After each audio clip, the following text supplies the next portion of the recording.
It's a Football Friday on the Hoffman Show.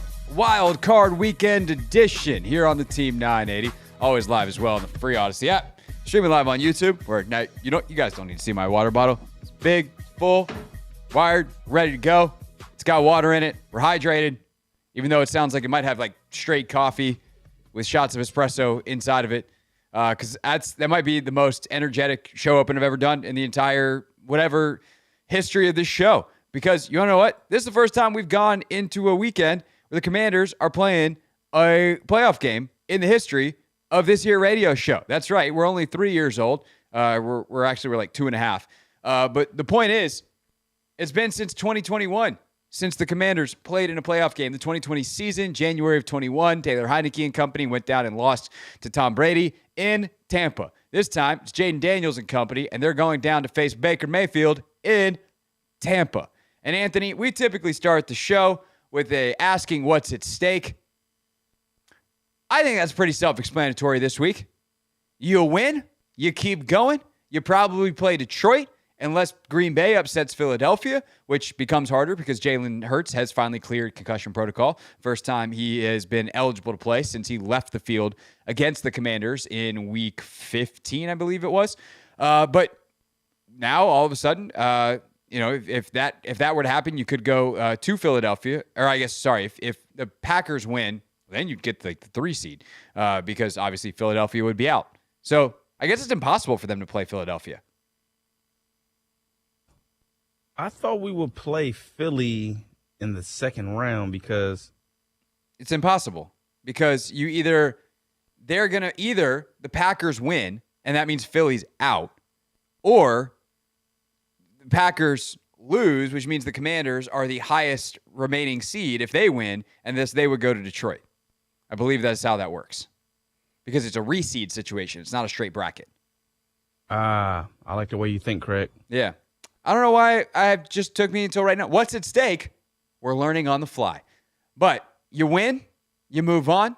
You don't, your season's over. But I do think beyond figuring out permutations here, it is worth pointing out just how far we've come. And we've done that a little bit this week. But it becomes even more cemented today because the Commanders have not 1, not 2, not 3, but 4 players named to the All-Pro roster. And do I think all 4 were 100% deserving? If I'm being honest, probably not. Like, was Bobby Wagner truly on the second string of all middle linebackers in all of football this year? He was pretty darn good. And linebacker play is pretty diminished. But that might be a little bit of a reputation thing. And while you can get upset with me for saying that, and Bobby Wagner might be like, I'm still playing my ass off, bro. And I'd be like, yes, you are.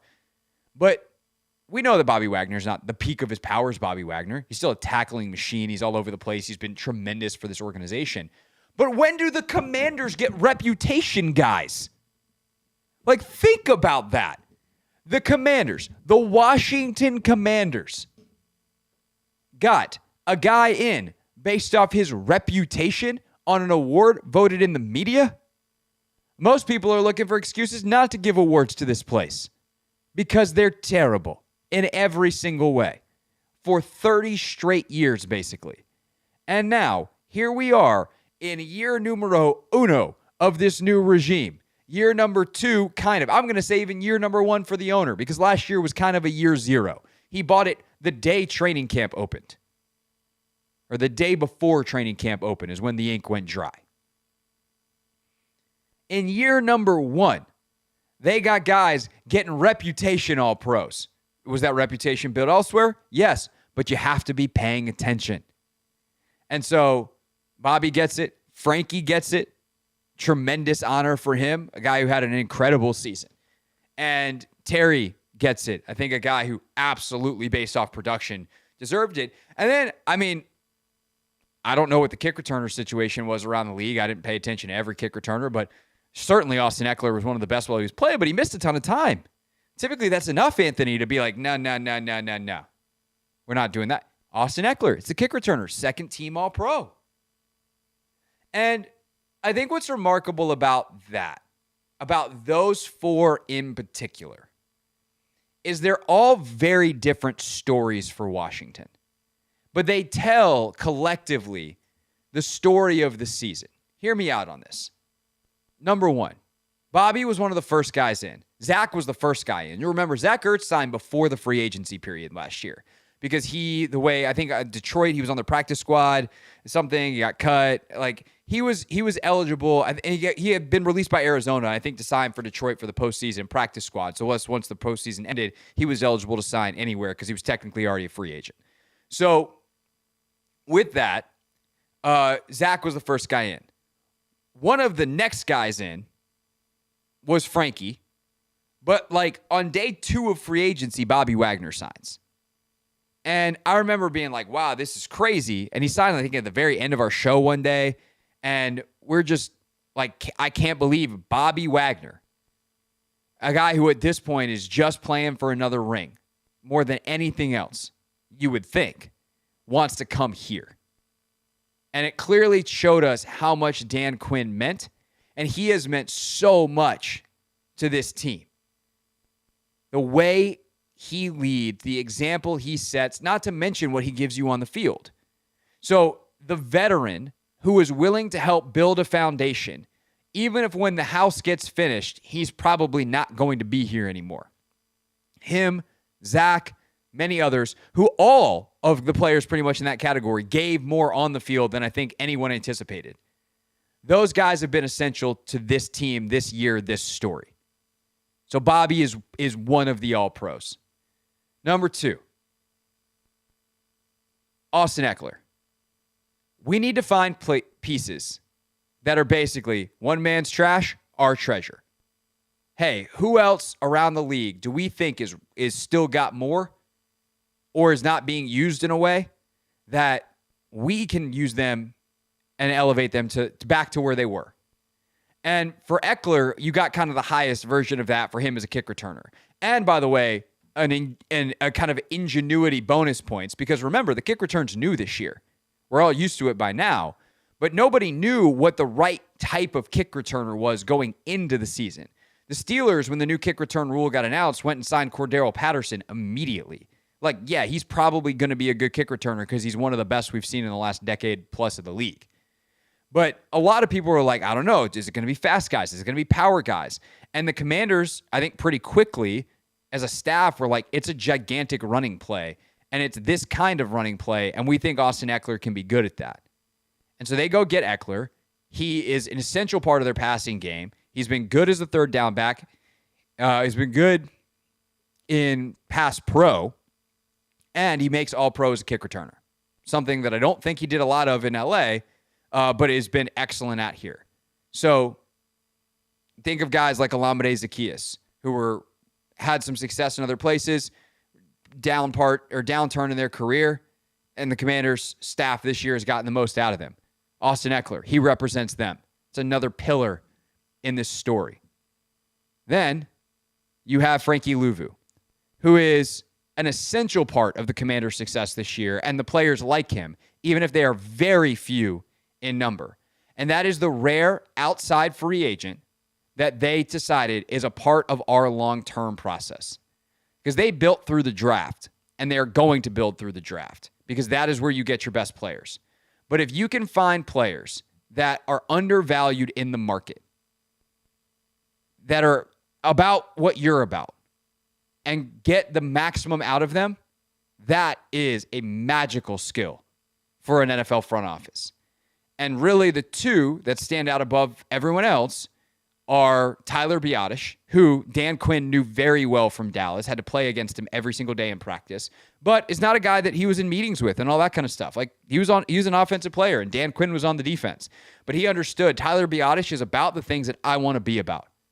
He's a guy that can help us, and we need a veteran center to help our rookie quarterback. And so they signed Tyler Biadasz to a multi-year deal. They signed Frankie Louvu because they knew in their defense, if they can weaponize a versatile player in the ways that they weaponize Micah Parsons, even if that player is not Micah Parsons, because no one is Micah Parsons, then their defense will be way better and they can do stuff that they want to do. They can mix their fronts. They can mix their coverages. They can mix how they match their personnel to certain other offensive personnel groupings. We don't have to just be predictable. We can be unpredictable without changing the players on the field based off how we simply align them and then ask them to do certain things. And Frankie Louvu was the guy that they identified, and Frankie Louvu has had the best season of his career by a mile. That is one of the archetypes and one of the stories of the season. And then last but not least, the guys here that they got more out of than anybody else before. And that, of course, is no better illustrated than by Terry McLaurin. Terry, who has been excellent, Pro Bowl caliber, year after year after year. But we've always been left wondering, what happens if he gets a quarterback? What happens if he gets an offensive coordinator that realizes just how good he is in a way that actually is actioned upon? Where it's not just like, yeah, he's our best player. It's like, that dude's our best player, and we're going to get him the ball. And we're going to get him the ball in key, big situations. And that's what Cliff has done. That's what Dan made sure that Cliff has done. This is a team-wide thing. Get 17 the football. And in the biggest moments, time and time again, third downs or even need to score. Cincinnati, third down, need to score to seal the game. Let's go. Hey, Terry, what play do you want, man? I want to line up over here, and I want to go. And just throw me the freaking ball. They do. Touchdown. Ball game. A star is born in Jaden Daniels that night, but it's Terry on the receiving end. All the way through to week 18, where he sets the touchdown record from Marcus Mariota on the game's final meaningful play. And you have guys, not just like Terry, but you have guys like De'Ami Brown. You have some others who are having the best seasons of their career. I know Brian Robinson has slowed as of late, but yardage-wise, this is the best season of his career. On down the list, there are guys, the ones that they kept, they're like, this is your role, we know you. And the one piece that's missing in representation on this All-Pro team is the rookies. And that is what it is. We'll get representation with other awards, a la Rookie of the Year when Jaden Daniels officially wins it. He only won 11 of the 18 Rookie of the Year or Rookie of the Week awards. And by the way, his teammate Mike Sainer still won it in Week 18. That is the story of the season, summed up in trophies, assuming you get a trophy for All-Pro. And it's a very cool story to witness. And it's one that we hope continues far beyond Sunday, but it does set up for a hell of a day on Sunday.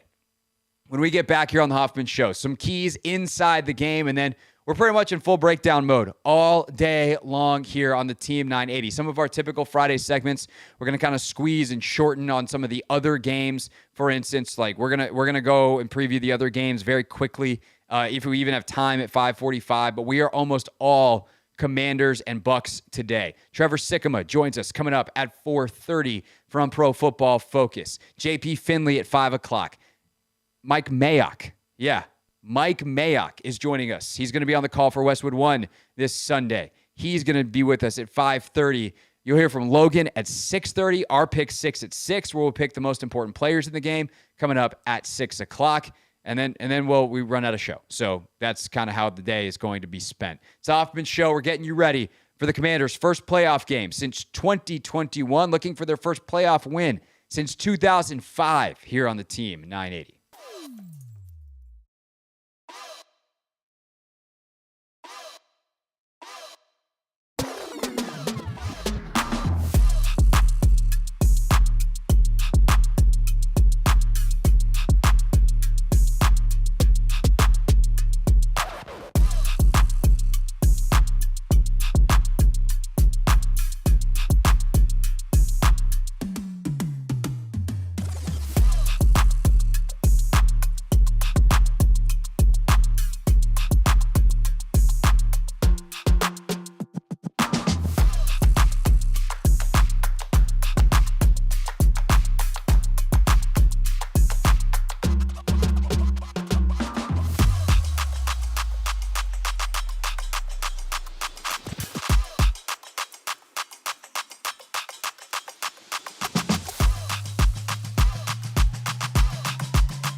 It's the Hoffman Show. We're on the Team 980. We're always live as well on the free Odyssey app. Streaming live on YouTube as well at the Team 980. Trevor Sikkema, Pro Football Focus, joins us coming up at 4:30. But let's keep previewing the game before we dive into it with Trevor, who's not only just one of the best football analysts in the game, but someone who has a very keen eye on the Bucs because that was his team growing up. I don't know if he still claims them as a fan.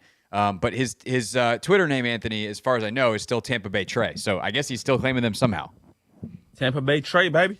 So we'll get Trevor's take on the game. But sometimes, what I love analysts who are fans because often they're harshest on their own team. So you get the anti-homer, right? You get the guy who's just this guy could go sideways. It could be bad here. So I'm excited to talk to Trevor coming up at 4:30. Again, Mike Mayock joins us at 5:30, and JP joins us, as in JP Finley, at 5. So we're locked and loaded on a Football Friday. Anthony, I've talked so much about this game. I'm literally prepared to talk about any angle. So I'm going to let you set the angle here. What is the most important thing for you in this football game for the Commanders to win? I personally think they're going to have to go out here and at least put up 30. Again, all season long, we've leaned on Jaden to, bail us out of situations. And I think that's been our identity this year, leaning on 5, allowing him to lead us to, victories and things of that nature. And I think it's going to start with scoring. Also, Tampa, they have a, high-powered offense as well. Baker's playing some of the best football he's played all year. You still have Mike Evans. They're getting healthy defensively. Bucky Irvin has come on strong. So I'm expecting this sort of kind of to be a shootout, in my opinion. And I think if we have the ball with a chance to go out there and win the game and 5 has the ball, I think we can go out there and win the game.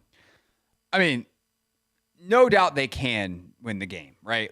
They are very, very talented. Washington is. They have made the playoffs. They have been in so many, they've only been blown out once, and it was by this Tampa team, but that was week 1, which is basically a different team. They have not been in a blowout games outside of the ones where they have kicked the crap out of the Carolina Panthers and some of the other teams that they beat sideways during this year. And the only time they've lost close games is to the Baltimores and Pittsburgh, who was a very different Pittsburgh team than the one that stumbled down the stretch and on down the list. So they definitely can win this game. Here's what I would say, though, on the shootout front. Can they win a shootout? Yeah, they did it against Cincinnati, and Cincinnati's offense is one of the best in the league.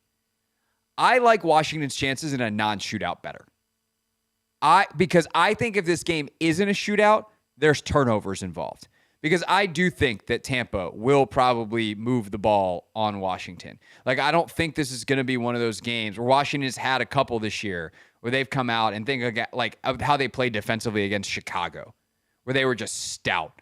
And it's just 3 and out after 3 and out after 3 and out. Offense can't do anything. And some of that was just obviously self-imposed by Chicago. And I just don't think that the way Tampa's offense is structured and the personnel that they have, that you can really do that to Tampa. They'll have a couple. But the best way to really get Tampa out of whack is to turn the football over. And Baker will give you opportunities. And the Commanders have been good at generating opportunities. They've been bad at converting those opportunities. And so if you can steal 2 to 3 possessions, and that could be 2 Baker picks, it could be a fumble on a punt return. It could come in any kind of different way. But can you knock the ball out? Can you tip a ball and pick it off? Can you just jump a route? To me, the biggest key is, can you generate a couple? And then can you protect the ball on offense? And I think protecting the ball on offense is, one, the obvious of do not turn the football over yourself. But I think the other piece of that is, can you just not shoot yourself in the foot with the dumbest of penalties? If you pick up a holding, it happens. It sucks. It happens. No false starts in the game, please. No, hey, you lined up too far off the ball. No illegal shifts, no illegal motions. Just eliminate the dumbest possible stuff you can do. Be locked in. And if you have to overcome a holding penalty, fine. But hopefully none of those either. And then that way, even if you go 3 and out, you can maintain field position and like make Tampa drive the length of the field. Test the bend but don't break mentality. Test Baker's ability to be consistent, throw after throw after throw after throw, and not get too aggressive and get greedy and throw a pick. And so the more they have to drive, the more that's the case. And I certainly hope that, the Commanders can make a couple of those plays. But I think then also if you can get a turnover and like convert a short field, where Washington's been pretty good at doing that this year, I think that's big as well. So to me, like the two biggest misnomers about this game are, one, Jaden can't be your leading rusher. I think that's a thing that's being said a lot, and I think it's tremendously silly. A quarterback that can rush for 100 yards, it's fine if he's your leading rusher. Plenty of teams have won playoff games with their quarterback being their leading rusher. Would I love for B-Rob to go for $150? Hell yeah. But I do think if Jaden's your leading rusher, if he's your leading rusher with 22 yards, that's a problem. If he's your leading rusher with 80, fine. And then the other part is they're going to have to win a shootout. I don't think they do. I think that there's another way about it, and that's going to be causing turnovers and causing havoc. When we get back, we'll run that theory and much more by Trevor Sikkema, who is, of course, an analyst for Pro Football Focus, and he joins us next on The Hoffman Show.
It's the Hoffman Show. We're on the Team 980, always live as well on the free Odyssey app. JP Finley going to join us coming up at 5 o'clock. Mike Mayock, Westwood One, of course, former Raiders GM.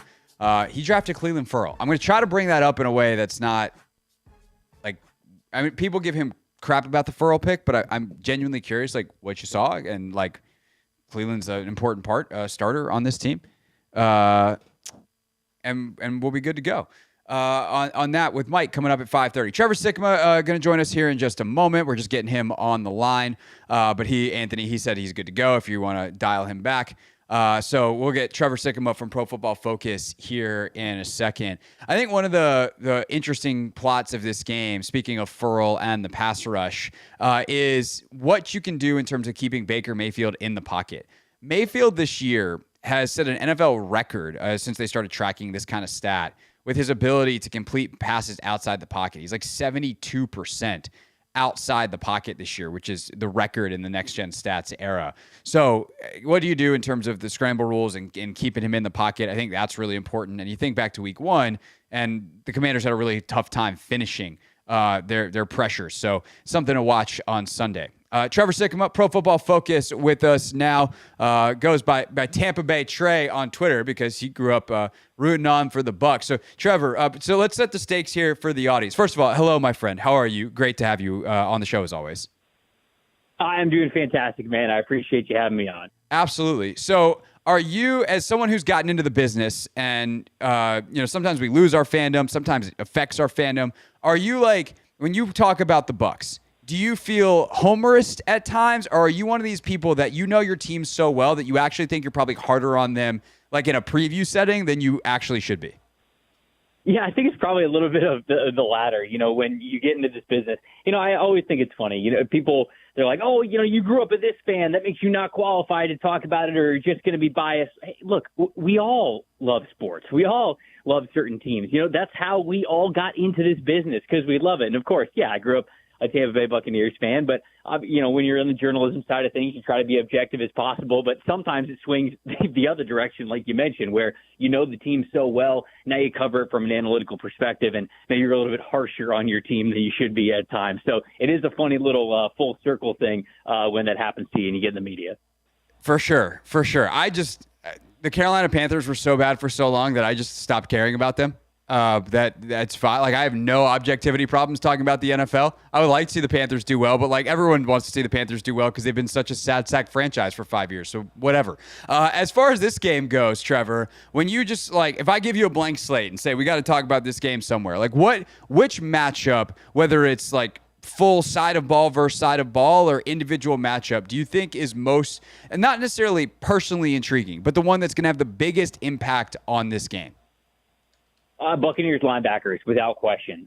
They have been, at many points this season, an Achilles heel of this defense. Now, the defense has gone through a lot of injuries. I think the secondary, you could point the blame at the secondary for a lot of issues that they have had. They've gone through guys in and out of that lineup. It was only a few weeks ago, and we're talking, like week 15, 16 in the season, when Todd Bowles going into halftime after the defense gave up 2 touchdowns. I can't remember which game this was, but he basically was like, yeah, we called the right play. The DBs just got to get their head out of their ass. And, this isn't training camp stuff. This isn't week 1, week 2, week 3. Like, we're talking week 15, week 16. So the secondary has their issues, but ultimately the reason why I say the Buccaneers linebackers is because they have also been poor this season. Levante David, I think he's going to be a Hall of Famer one day, but he's getting a little bit older. He hasn't been as special and as impactful this year consistently as he has in the past. And really, when the Buccaneers have gone through their injuries at the linebacker level, they're so thin there that coverage has been a major issue, attacking that part of the field. I know that Cliff Kingsbury is going to take a good look at that and make sure that they're putting those linebackers in conflict, whether it's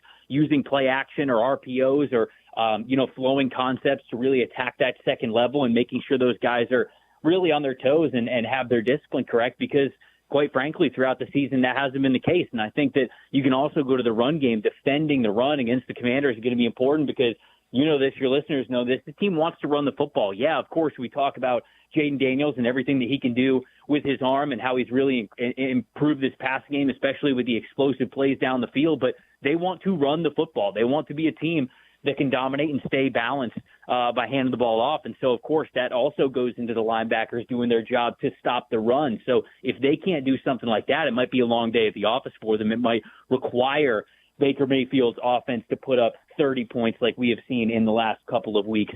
So to me, the story of the game is going to be those linebackers for Tampa Bay. So I'm glad you mentioned that, because the running back design run game for Washington has been in the tank for what feels like basically since the bye. They ran for 250 against Tennessee.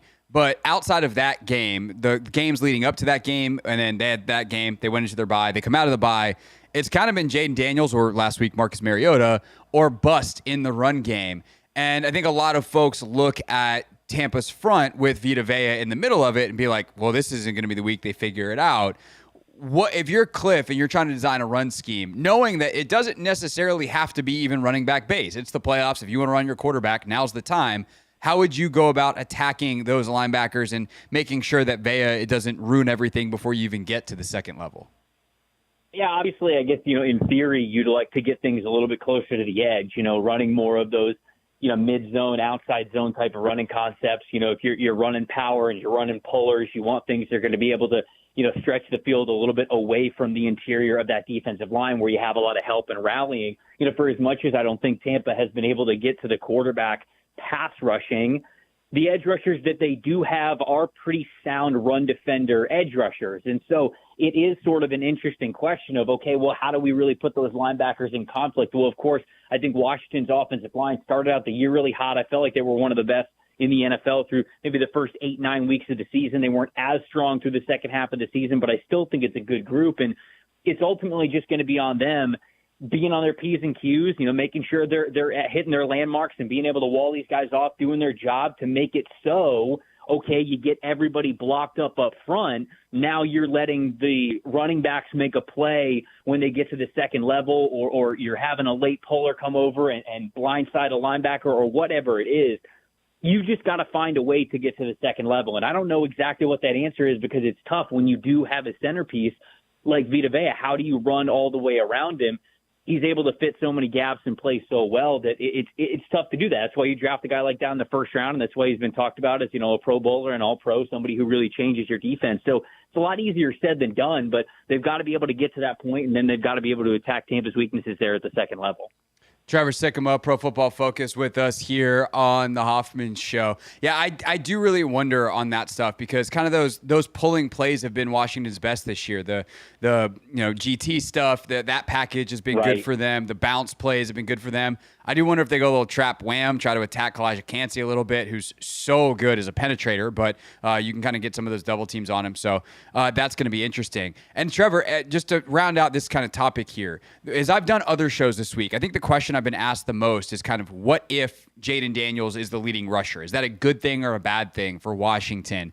And I kind of been like, if he rushes for 80, 90 yards, like that's fine with me. How has Tampa handled running quarterbacks this year? And have they even faced anybody that you put anywhere near the same league as Jaden? Well, I think no, I don't think so. Just because Jaden's been so good at that. But you go back to that week one matchup. Jaden's not even the same quarterback. He's grown so much, so it's really hard to take anything away from that tape when they were able to play him so well. But I think that what Todd Bowles has been doing recently is he's understood that the injuries in the secondary, whether it's been the corners, whether it's been the safeties, the injuries that he's had to deal with at linebacker, the way that he is solving these problems is by being more aggressive. That's kind of who he is naturally anyways, even when they would have a fully healthy lineup, their scheduled starters out there.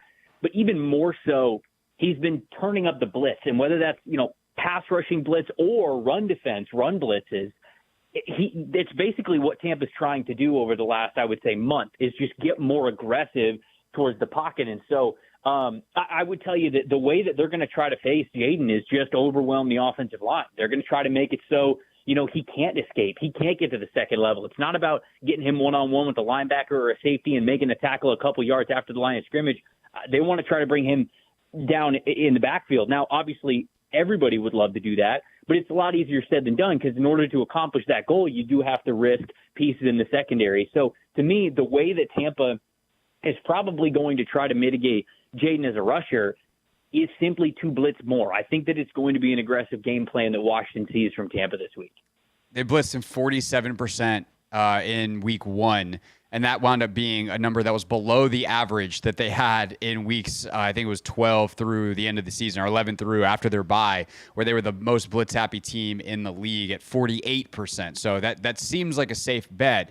They get some help on the back end, likely on Sunday. We don't know this for sure, but Jamel Dean is listed as questionable. Antoine Winfield listed as questionable. As they try to corral Terry McLaurin and friends, how different is this Tampa secondary if those two are, let's say, 90+% of what they're capable of being coming off of injuries? I think Antoine Winfield Jr. is the biggest one. Of the people that they have missed the most in the secondary, he is without question the most important player because he is truly that do-it-all type of a guy. He could play free safety for you. He could play as a strong safety. He could play in a robber role over the middle. He could play as a slot defender.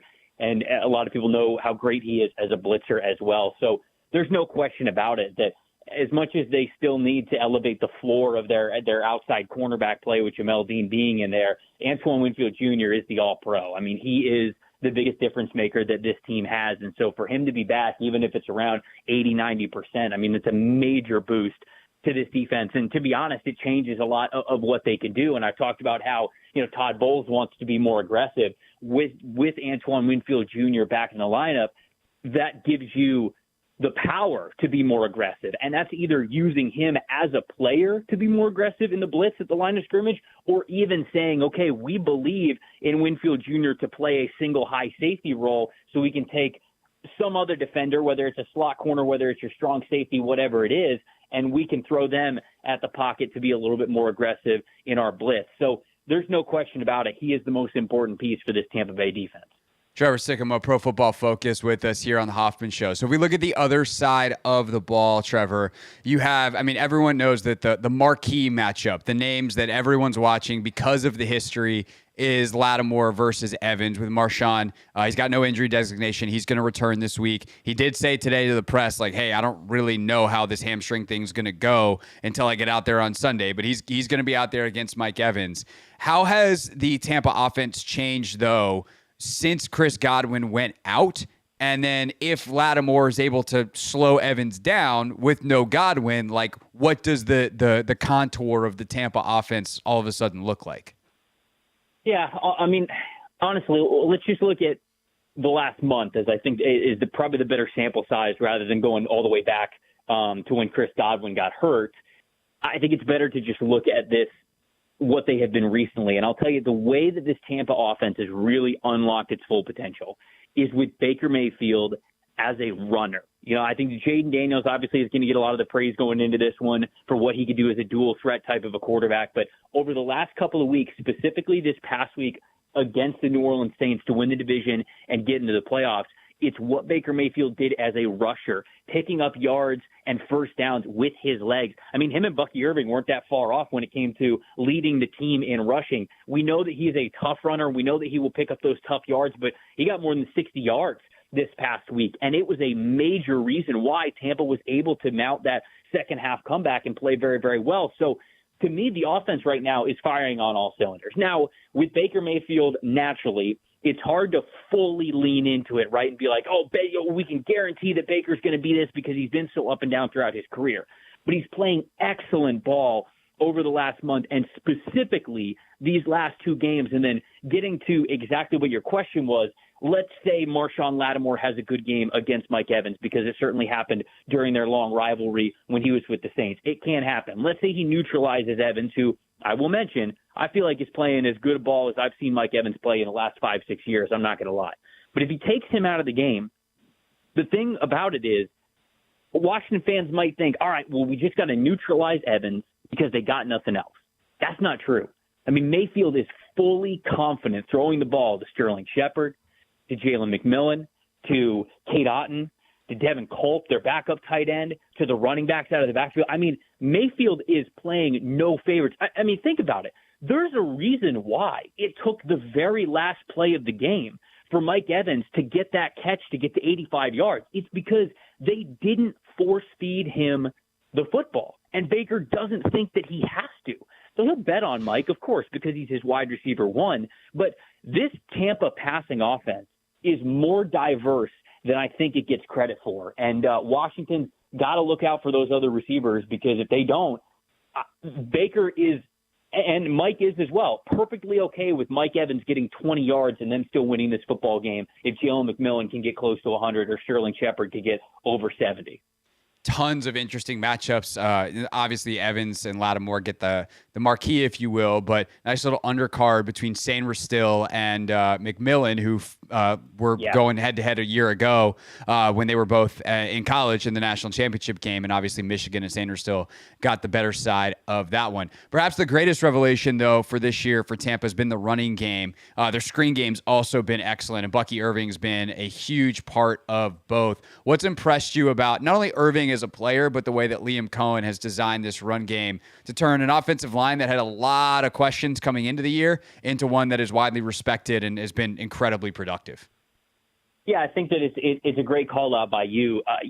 For as much as Bucky Irving's been fantastic, and, obviously the fantasy football community does a good job of highlighting these playmakers when they're playing well, and Bucky's been excellent. My favorite trait about him is his contact balance and his mentality as a runner. His yards after catch is fantastic. He makes people miss in a phone booth, if you will. So he's always really hard to get down, and his yards per carry average is very healthy, and it's not, overinflated by long runs. Sometimes you get these running backs where, all right, sure, they have like a 4.8 yards per carry average, but it's, you look at their rushing sheet and it's like, all right, 1 yard, 2 yard, 1 yard, 50 yards. And it's like, all right, well, that's why the average is so high. But on a carry by carry basis, you might not be able to depend on it too much. Bucky's the opposite. Bucky's going to get you anywhere from 3 to 7 yards, I think, every single time he touches the football, it feels like. And it's, again, going back to what you said, this Tampa Bay offensive line is one of the best in the NFL. And I don't think that it gets the recognition it deserves nationally, because Tristan Wirfs is a high-profile name. A lot of people know Graham Barton, their center, just because of the NFL draft and how coveted he was and picking him in the first round. But Cody Mock at guard has elevated himself into a damn fine guard this year. Ben Bredesen's been playing some really good ball on the other side of Graham Barton. And then Luke Gedeke, to me, is one of the most underrated right tackles in the NFL. This whole unit together is playing really, really good football. And even though it's not quite the household names that some other offensive lines like the Eagles or the Lions might be, make no doubt about it, this is a top 5 offensive line in the NFL. And so when we talk about Bucky Irving and why he is having such a great year, yes, you got to give him his flowers, but you got to recognize this offensive line is playing pretty fantastic too. No doubt about it. And Wirfs today getting that All-Pro recognition becomes the first player ever to get All-Pro at the left and right side. So had won it previously at right tackle, gets it for his play at left tackle this season. A last thing for Trevor Sikkema here, Pro Football Focus, who, as you've heard over the last 15 minutes, knows his NFL ball quite well. But you, sir, you're paid to talk draft. And so I'd be remiss to not ask you your impressions of Jayden Daniels' rookie season, because you spent so much time studying him. And, we all had our takes pre-draft. It is what it is. And people then just want to look at the graphic, if you will. And it's like, I had this quarterback here, this quarterback here. And they don't look at but the grade was basically all the same. So going back to the pre-draft and thinking what you thought Jayden could be as a rookie, and now just looking at what he has done, the ways he's grown, the ways he's surprised, the way that he hasn't surprised, for better or for worse. How do you try to contextualize his rookie season based off what you thought he could be this year coming in? I think the trait that I would start the discussion of Jayden Daniels' rookie year with is confidence. When he was at LSU this past year, or the year before, he wins Heisman Trophy because of how confident he played. Yes, he had great receivers to throw the ball to. Obviously, we're seeing what guys like Malik Neighbors and Brian Thomas Jr. are at the NFL level. There's no doubt about it. But Jayden was so unbelievably confident when he played at LSU. And that confidence isn't always translatable when you get to the pro level. Sometimes, as we're seeing, look at Caleb Williams, for example. Caleb is struggling with confidence, I think, for the first time. He's second-guessing what he's seeing. He's going through a big-time learning process. I go back, when I think about Jayden Daniels, I go back to that preseason game that they played the Miami Dolphins. And he barely played in that game. I don't remember if it was one series or two series. Right. But I remember watching one drive of him And he hit a comeback throw. I don't even remember who he threw the ball to, but he hit a comeback throw so perfectly with so much timing and confidence that I went, oh, baby, okay. If he's already playing with this much confidence in the preseason with his new team, I figured we might be in for a show. Now, I didn't expect this from his rookie year because he has been absolutely fantastic in ways that I did not think that he was going to be in his first year in the league. But the reason why he is able to achieve all of these things is because he is playing so confidently. He trusts himself. He trusts his coaches. He trusts his offensive line, his wide receivers. He's giving his guys a chance to be a big-time playmaker, and he is a big-time playmaker himself. So I can't sit here and say, well, the arm is better than I thought, or, oh, well, he's more of a runner than I thought. We saw all of this stuff when he was at LSU. The difference is I wasn't sure because it's hard to guarantee anything like this. That as a starting quarterback right out of the gate in the NFL, you're going to play with that much confidence. But he is. And that's what's allowed him to have a fantastic rookie season, and why you bet on a player like that moving forward is because he has already got it, and that's when you play your best. I think that's such a good summation of it. The word we've used a lot around here, because they use it a lot, is competitiveness, but confidence is another way to look at it as well. And those two things go together, and it's meant. I mean, look, nobody could have predicted this. How are you supposed to have the best rookie season ever? Nobody should ever predict that for a rookie because it's historic. And that's basically what he's done this year, especially after we thought we saw the best rookie season ever last year with C.J. Stroud. And here they've done it in back-to-back years. Trevor, always great stuff, dude. Really appreciate it. And I'm sure as we move into draft season again, you and I will be doing this here on the radio before too long. Yes, sir, my friend. Anytime. All right, that's Trevor Sikkema, everybody. He's the best at Pro Football Focus. He's doing shows for them on YouTube and in their podcast space, all their platforms. Just one of the best guys to talk ball with in the NFL sphere. Lucky to call him a friend. Lucky to have him here on the show. When we get back, a guy that is also pretty good at talking ball, a guy that we consider a friend here at the Hoffman Show, JP Finley. He's going to join us before Mike Mayock, who we don't know as well, but is also very good at talking about football. JP next, Mayock 5:30. We're rolling on a Football Friday on the Hoffman Show.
Hour number 2 of the Hoffman Show on the Team 980, always live as well on the free Odyssey app. 5:30, you'll hear from Mike Mayock because he's going to join us live. 6:30, you'll hear from Logan Paulson as we give you a Take Command preview of Commanders and Bucs. But right now, let's get to it. 5 o'clock means not my beat.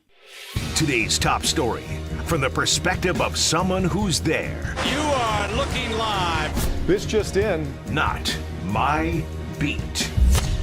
Joining us today, he's on his way to Tampa this weekend. Of course, the game is on NBC4, Sunday Night Football. JP Finley will be there. Host, of course, B. Mitch and Finley on The Fan and sports reporter for NBC4. JP, what up?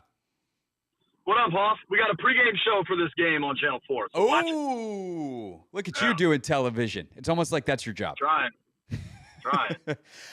So you'll have plenty to talk about on said pregame show. Will you use lots of footage of Mike Evans and Marshawn Lattimore fighting?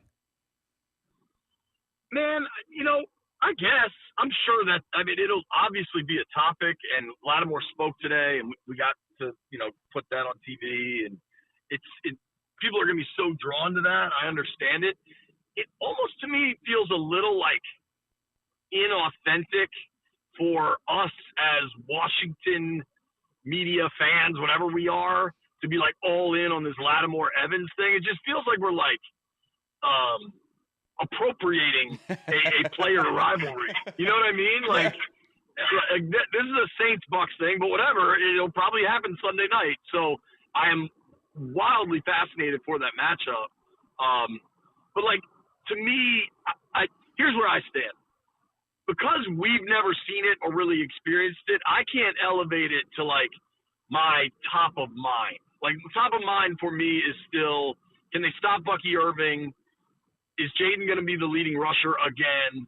And late game heroics that they've become known for. And then maybe Evans and Lattimore. Well, to me, I think that the fighting thing is like a fun aside, and it's real. It's happened. They clearly have no love lost there. But it also, I think, overshadows just how good Lattimore has been against Evans in their careers, where he has held Mike Evans catchless 5 of 13 matchups, which is just an insane stat. And then there is kind of the question off of that is like, what does that do to the rest of their defense? Does that allow them to put more resources towards the run and stopping Bucky Irving? So ultimately, like if we get past the funny ha-has of them potentially playing Rock'em Sock'em Robots, like what does Marshawn being back mean for this defense and all the other important stuff it has to do?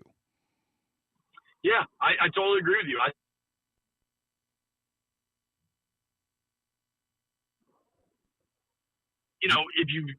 I think Stammerstill's playing at a pretty high level, and I think you get Quan Martin back this week. He's been playing well. Like all of a sudden, dude, you have less bad players on the field to oversimplify. I think it'll help them a ton. And if he's able to slow Evans down, McMillan can still beat you. They got other weapons, other options. I guess there's some question about the tight end, right? But it's a huge step, and I think you nailed it that we maybe get a little caught up in him and Evans might fist fight versus like he's just going to try to lock him down, and that has a huge advantage for the defense. For sure. And, in the first matchup, BSJ did his best, and he, it was the classic BSJ. He's in good position and then got mossed. And on third downs and for the 2 touchdowns, like that was kind of the story. And so if you have a guy who is not going to be overwhelmed by Mike Evans' play strength in key situations, third down, red zone, that's obviously quite important. What do you think the key is? And as you're talking to people in the building this week, what do they think the key is to stopping Bucky Irving in that Tampa rushing attack? Yeah, they're going to kind of give you coach speak on run fits and just playing gap integrity and all that stuff. Honestly, dude, for me, especially in that Dallas game, and I think they played that pretty conservatively. I don't think they game planned a ton for the Cowboys, didn't want to put a lot on tape in a meaningless Week 18 game. But some of this is about winning individual matchups, and especially in that Dallas game, I thought they kind of got whipped up front. And like you can scheme it, you can blitz. Like there's a lot of like other things you can do, but you need guys to win with some consistency at the line of scrimmage. And I just don't think they did that. Honestly, I don't have a ton of excitement that they're going to do it this week. The Tampa O-line, a guy you and I both covered, Kevin Carberry, running his own room down there. Like that Tampa O-line is good, man. And worse is one of the best tackles in football, maybe the best tackle. They are good. They are young. They are nasty. I'm very concerned about the lines of scrimmage in both sides of the ball because I don't know if you've watched any, but that dude Cansey is a problem, and they didn't face him week one. And you add him to Vea, and they're just such different players.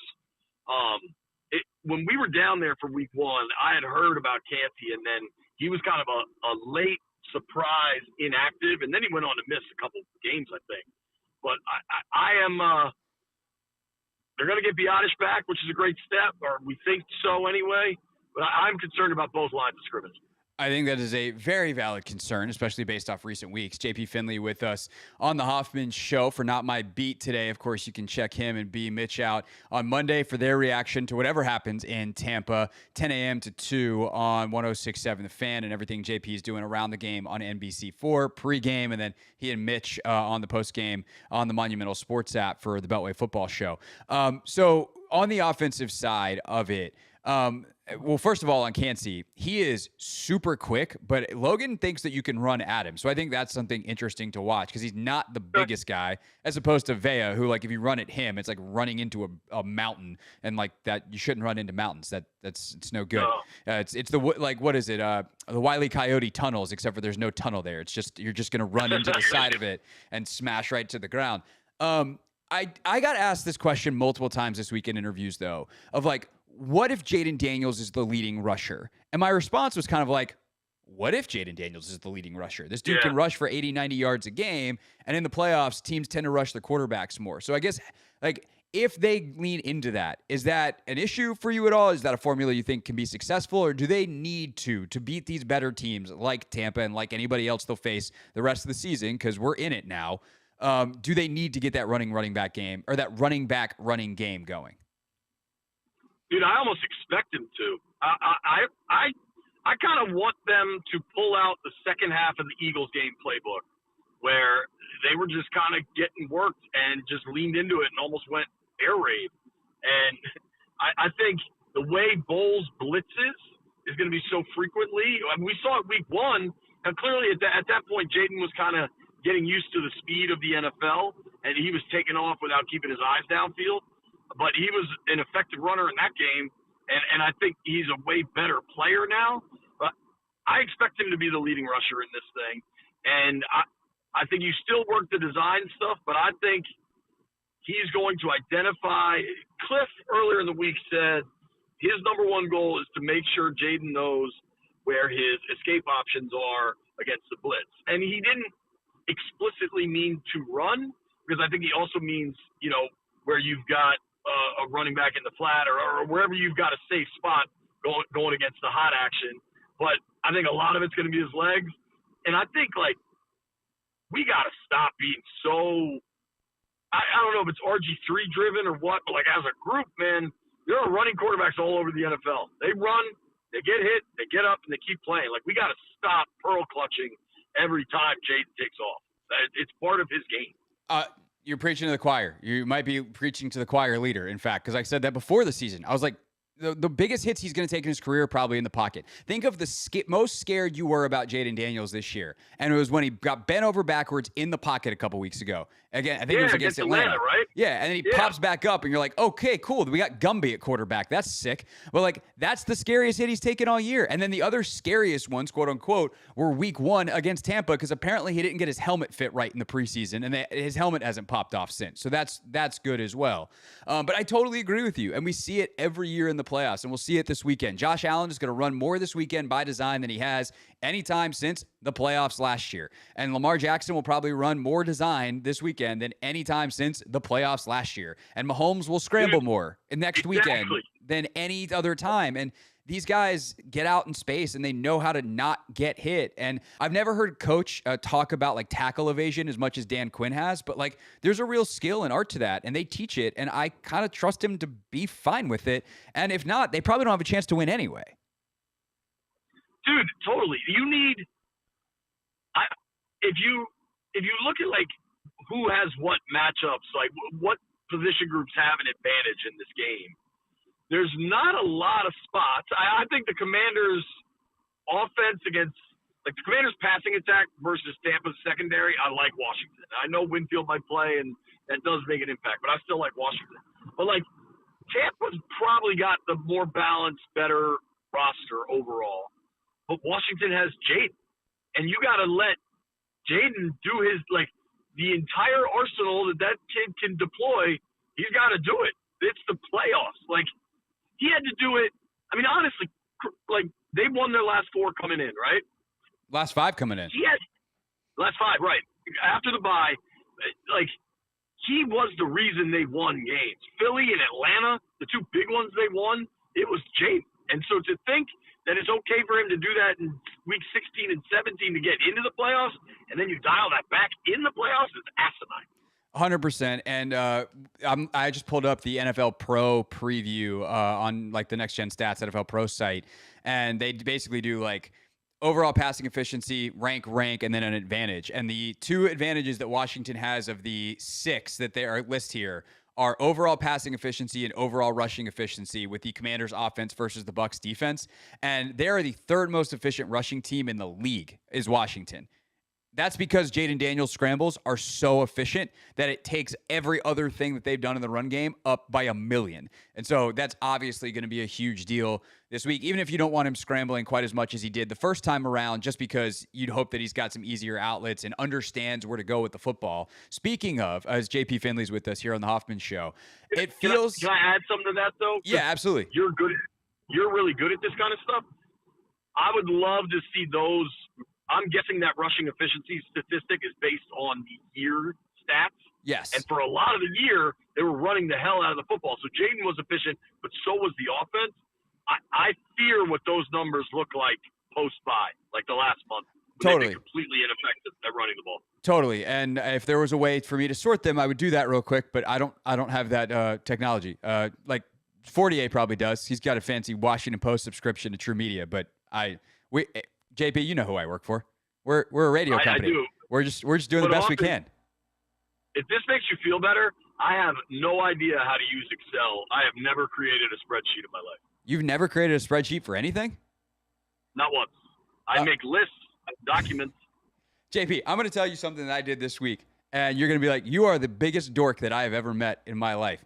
I made... because I was trying to figure out how good the Commanders were with Daron Payne lined up on the edge. So I had already charted, like when I watched the tape to prep for Take Command and then ultimately this show, I write down like kind of what personnel groupings on both sides of the ball, what happened on the play, and then I write down like the yardage of the play. So I already had all that stuff charted, and I have a way of charting like when Payne is on the edge. I have a special name. I just put like a plus sign next to whatever, like nickel plus or base plus.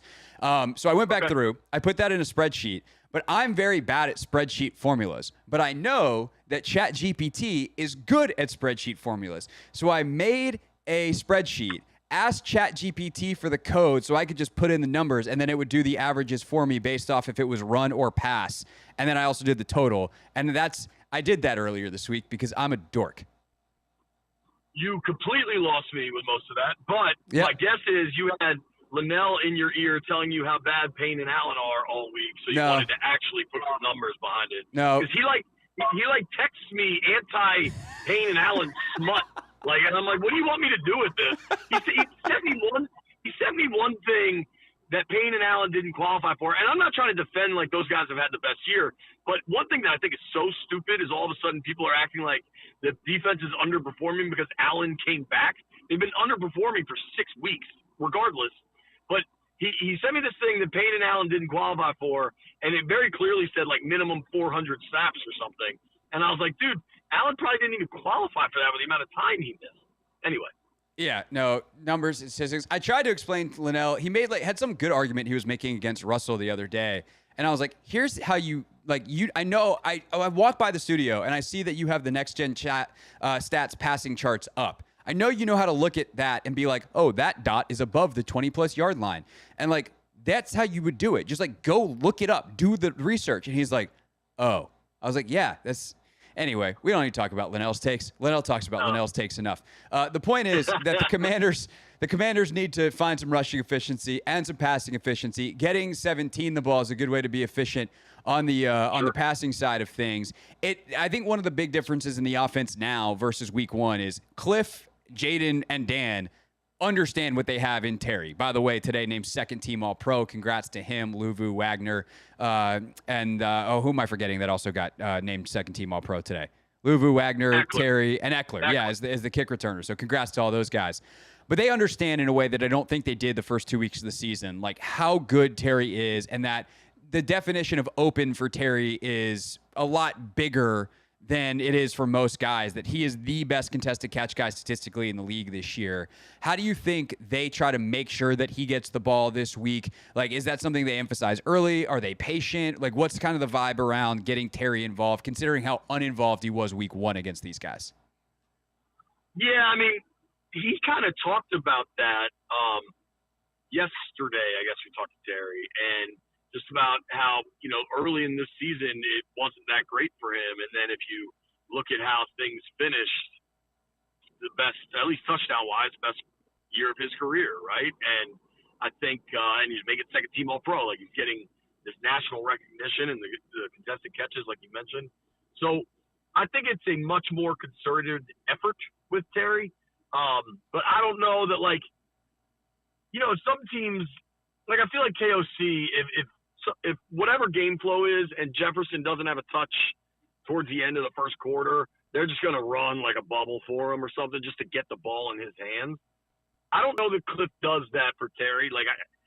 We probably have evidence that says he won't, but I think honestly with the way their corners play and the way the blitz is, Jaden will just identify Terry as his outlet pre-snap and he'll get involved early anyway.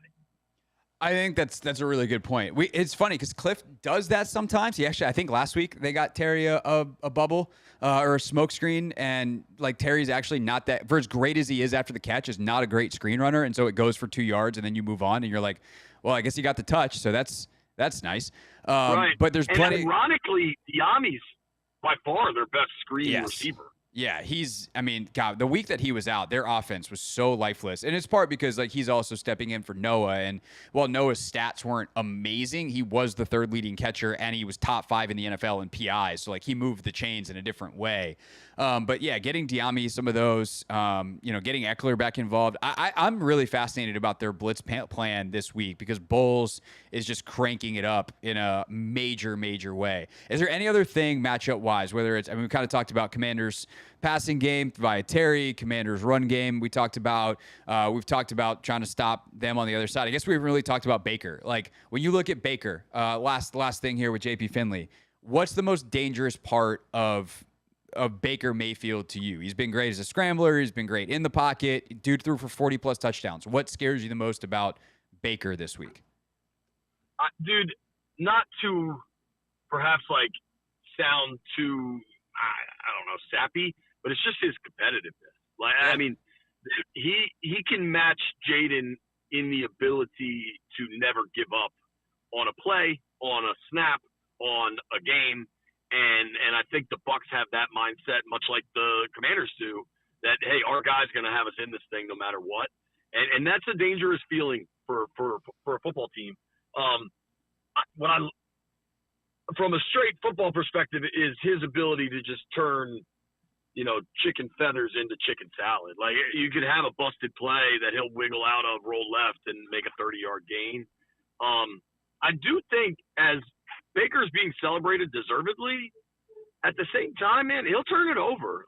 He tied for the league lead in picks. I think the way Quinn and Witt preach ball is life takeaways, and then you get Lattimore back, and Mikey's got a ball hawk nose. Quad can come up with the football. Luvu has had a ball in his hands 3 straight games. He's come down with one of them, but maybe it's 3 out of 4 games. I don't know specifically, but if Luvu, I think to win on the road in the playoffs, I think you got to win the turnover battle. Washington was super tight with turnovers for a long time. Obviously, that changed with the Philly game. I think they got to protect the ball. I think Eckler will be a big part of this. The way the way that Tampa blitzes, Yeah. I almost think Eckler might lead them in running back snaps because, one, he's so effective as a pass catcher. Two, I think he's their best guy in pass pro. B-Rob had a pretty spotty game in pass pro with the Falcons game, and I don't know. I'm very curious how they have to. Obviously, Dallas for Eckler was like get him out there, get him a couple touches, we're good. I'm fascinated to see what they do with Austin Sunday night because I think he could be a real big factor in this game. I totally agree. And a couple of things just to close the loops and / put numbers to things you just said. If this game is close late, which I believe in quote unquote close game is defined by the NFL is within one score with less than 5 minutes remaining. Washington 8-4 on the year. Tampa is just 3-5. Turnover wise, Washington +1 on the year, 15th in the league. Tampa was -5 turnover differential on the year. They're 20th in the NFL. And by the way, these teams basically even on penalties. Washington was 18th, Tampa 13th, but the difference was 3 penalties. So that's something to definitely watch Sunday as well. JP, great stuff, dude. The turnover thing for Washington to finish +1 and they had 5 in one game is pretty damn remarkable. Yeah, that's. I would be curious if you just took 2 off of that, how high they would go in the rankings. Because they're 15. B-Rob fumbled twice in that game. He hadn't fumbled in 500 snaps. Right. Some of it's just weird, fluky stuff. But hey, it's football and it's the playoffs, and weird, fluky stuff happens. So who knows? Maybe the flukes will go Washington's way on Sunday night. JP, you'll be talking about it on NBC4 beforehand. What time y'all get going with pregame locally, JP? 7 o'clock. Okay, 7 o'clock. Then they'll hand it over to the national pregame, and then Mike and Chris and Melissa on the call. By the way, if you missed Melissa Stark with us yesterday, great chat at this time. Definitely worth checking out on the podcast.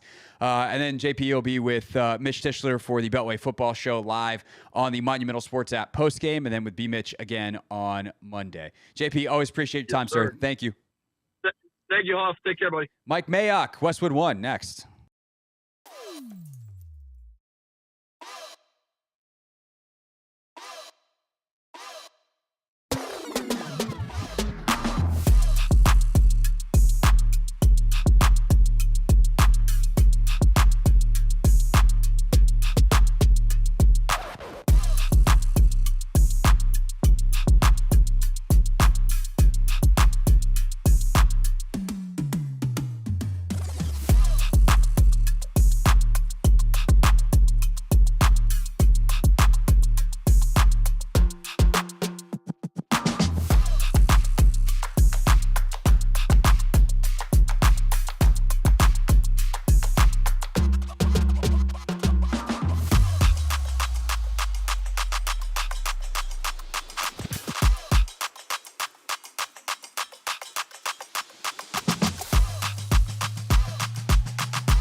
It's the Hoffman Show. We're on the Team 980. We're always live as well on the free Odyssey app.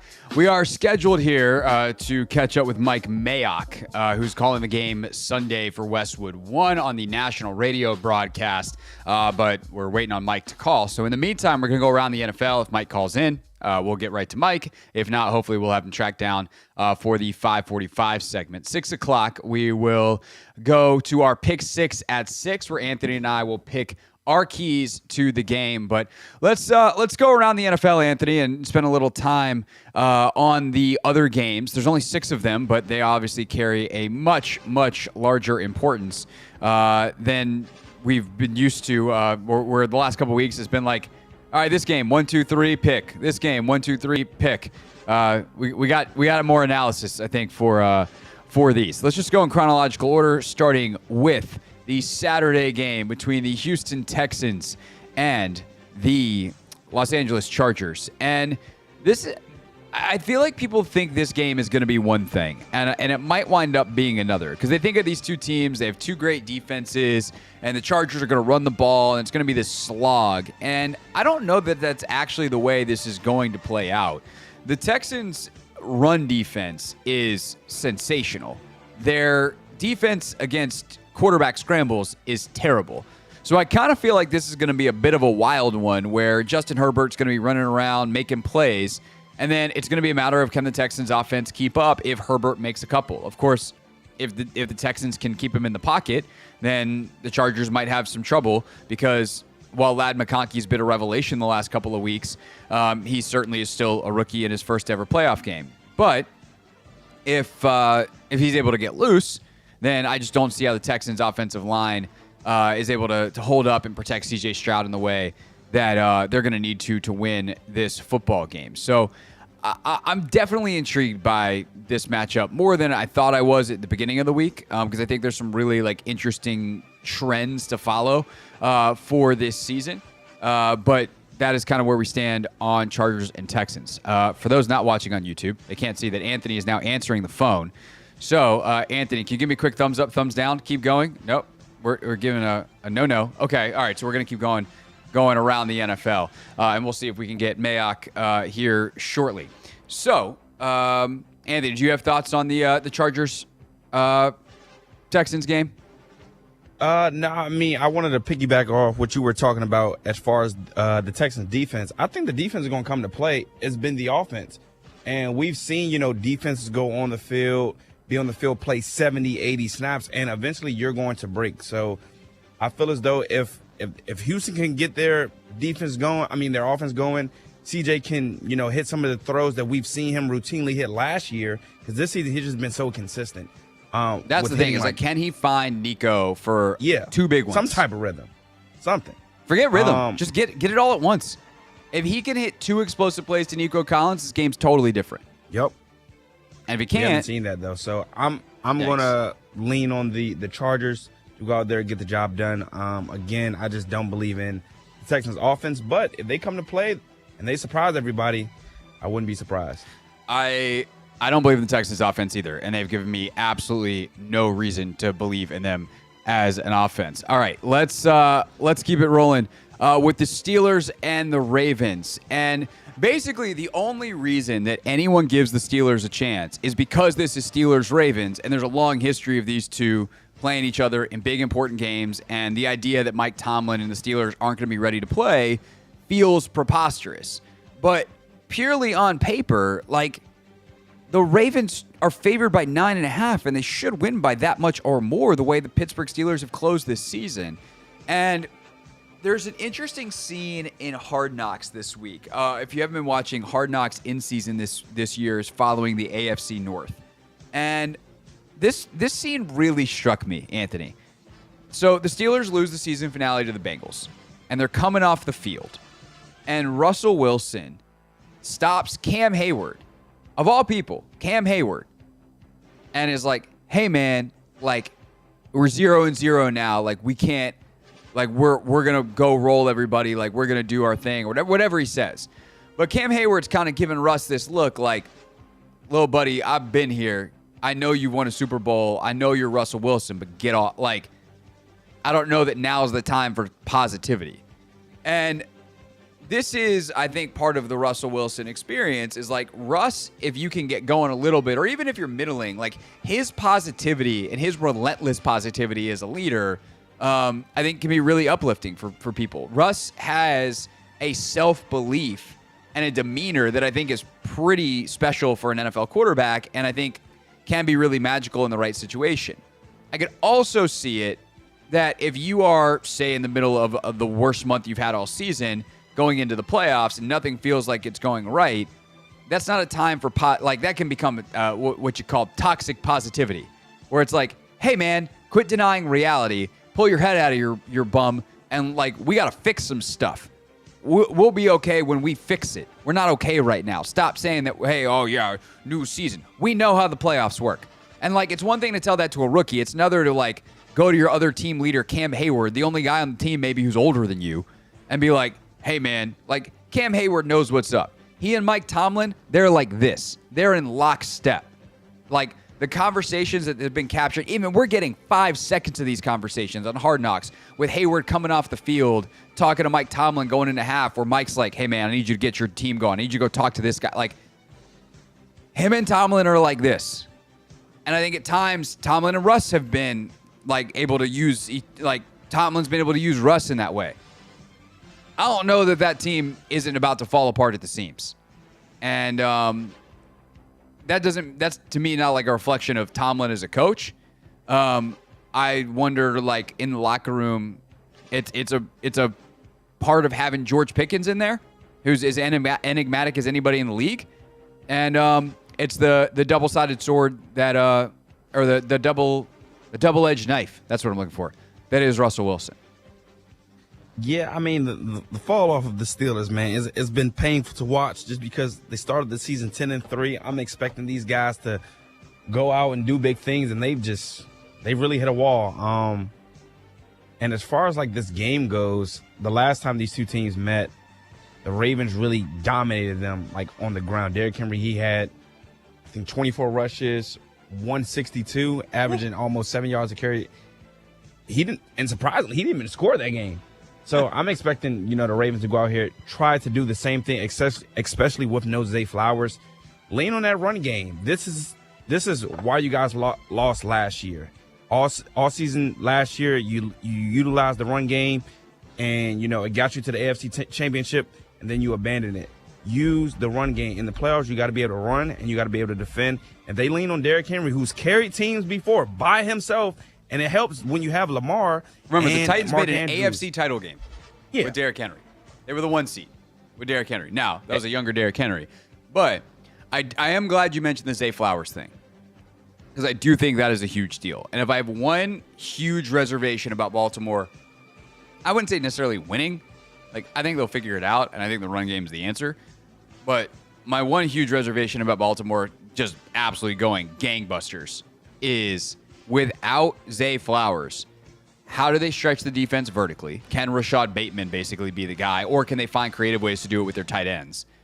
And then how do you attack the middle of the field on crossers and some of these big inbreakers that have been huge for them this year? And we saw the crossers and we saw all that stuff against the Commanders when they played, and how hard that is to defend, because teams like to play a lot of man coverage and have a few extra resources floating around to try to get after Lamar or defend the run. And like, without Zay, he's the guy that does that stuff for them. So I think that becomes really, really interesting. Bateman's got to be huge. And like, do you want, if you're relying on Rashad Bateman to win a playoff game, I don't think that's great. So if you're Todd Monken, don't rely on Rashad Bateman. Trust that Rashad Bateman to be Rashad Bateman, but run Derrick Henry like crazy. I'd probably run Lamar a good bit, and I think you see where you go from there. All right, when we get back, we'll get into Broncos, Bills, Packers, Eagles, and then Vikings, Rams. And then we'll see if we can connect with Mike Mayock as well. It's Hoffman Show. We're on the Team 980 and always live as well on the free Odyssey app.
Pick Six is 6, where we'll pick the 6 most important players in Commanders Bucs outside of the quarterbacks. Coming up at 6 p.m. It's the Hoffman Show. We're on the Team 980, always live as well on the free Odyssey app.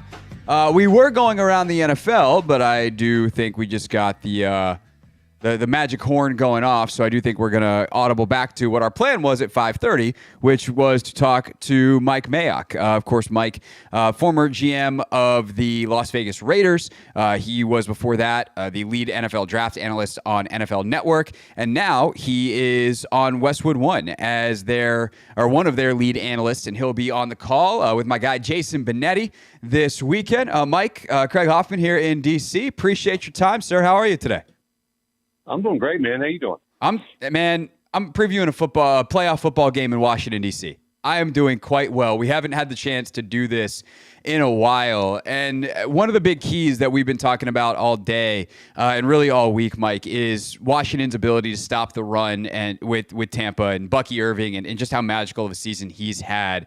What have you seen from what Liam Cohen has been able to design down there in Tampa and how this Bucs offense, even though everyone talks about Baker and he had an unbelievable year with 40-plus touchdown passes, really kind of starts with that run game and everything flows from there. How have you seen what they've built? You know, it's been fun because I've spent the whole week watching tape of these two teams. And I went back to week 1 to watch the matchup between Washington and Tampa Bay. And in my head, I'm thinking, okay, Tampa has been the worst rush team in the league the last 2 years. Then you put the tape on, and they start moving some of the Washington bodies around a little bit. And at that point, week 1, their tailback was Rashad White. And Bucky Irving didn't even get a touch until somewhere around the beginning of the second quarter. He ended up with 9 touches, but was their leading ball carrier. And this is what I see with them. What I see is a couple different things. I see they're really talented up front. They've got 2 first-round picks in Tristan Wirfs and the rookie center, Graham Barton. They've got 2 second-round picks in Cody Mauch, the right guard, and Luke Gedicke, the right tackle. And then they signed Ben Bredesen as a free agent this year, who's kind of a physical left guard. So when you start up front with 2 first-round picks, 2 second-round picks, and a 26-year-old free agent, you're in really good shape.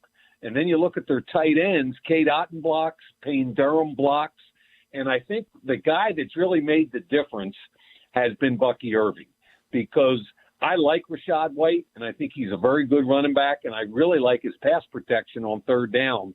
But Bucky Irving makes a big difference. He's got a different burst, a different acceleration. That big offensive line gets a push, and he makes people miss. So you don't often see a rookie come in and average 5.5 yards a carry. So I think Bucky Irving's been a big difference in this offense. Not only does he make people miss, Mike, he makes them miss at the highest rate in the league. It's like, I think 38% of his carries, he forces at least 1 missed tackle, which is just an obscene percentage. Of course, on the Washington side of it, they'll be trying to set good edges, make sure he doesn't get out to the perimeter. And one guy that is going to be helpful in that, hopefully for Washington, is a guy that you know quite well, Cleveland Ferrell. What did you see in Cleveland back when you drafted him, when you guys were with the Raiders? And then what have you made of who he's become now as a player for Washington? Yeah, I mean, I think we clearly overdrafted him. What we saw was a guy we thought could be an inside-outside player, could play defensive end, defensive tackle. He was big enough and long enough, about 6'5", 268, 270 pounds. Thought he could be a difference maker both inside on pass downs and outside on run downs. And really, I think he's a smart, tough football player. I think he can do those 2 jobs, but just not at the level of what we had hoped for. So I think what you're looking at is a solid veteran player. He's in his 6th year. He played well for San Francisco last year. He's got a solid effort for Washington this year, but hasn't made a difference as a pass rusher.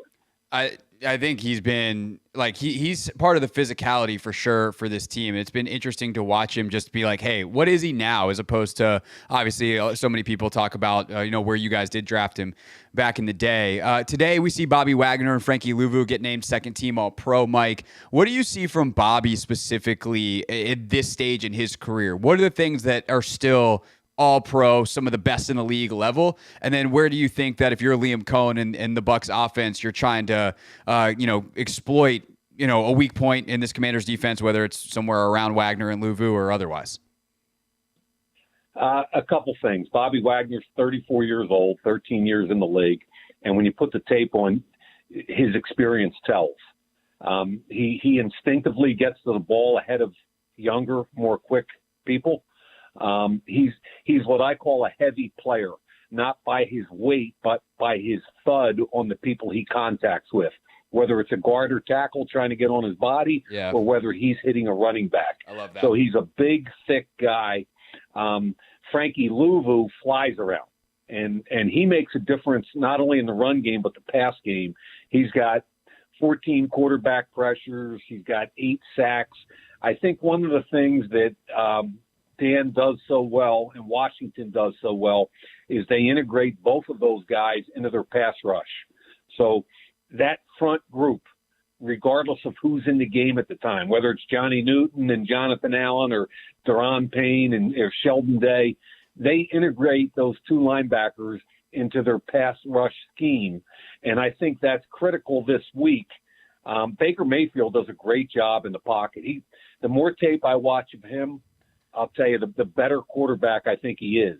And I think he's got one of the best feels, natural feels of any quarterback in the league in the pocket. He can extend the play to throw, which is what he wants to do, but in certain situations, he'll tuck it and go and get you a first down or a touchdown. So I think there's a huge challenge this week, and Louvu and Wagner are going to be a big part of it, not just in the run game, but in the pass rush lane, because they're heavily integrated in the pass rush, but also covering K-Dot and the running backs, because they use Bucky Irving and Rashad White.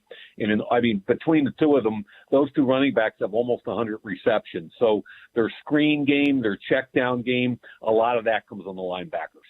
That's a great call on the pass rush stuff. Actually, Wagner and Louvu, per Next Gen Stats, the only duo in the league of off-ball linebackers to get 20-plus pressures. I know Frankie cheats a little bit because he's lining up on the edge so much, but that's a great call by you on that for sure. When you flip the field and you watch what Washington is doing, we've kind of just given in to the fact that like so much of what they do is Jaden Daniels driven. There's good architecture around him. Obviously, Terry's fantastic. There's some other good players.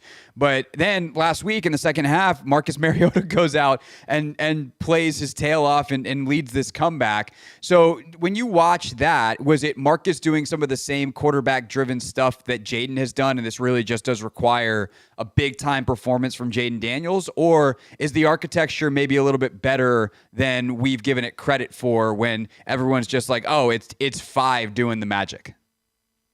Well, first of all, it can be both because 5 is doing the magic. But I think the architecture is really good. And we had Marcus Mariota when I was with the Raiders. And I love the match, the fit for Marcus in Washington.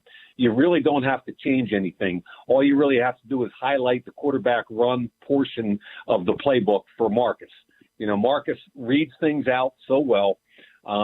And when Derek Carr went down a couple of times with us, really one time against the Chargers early in a game, Marcus came in and put 30-some points on the board against the Chargers. He was accurate. He was tough. He can beat you with his legs. He's not always a natural thrower of the ball consistently over time, but Marcus Mariota can come in and play, and he can play at a high level.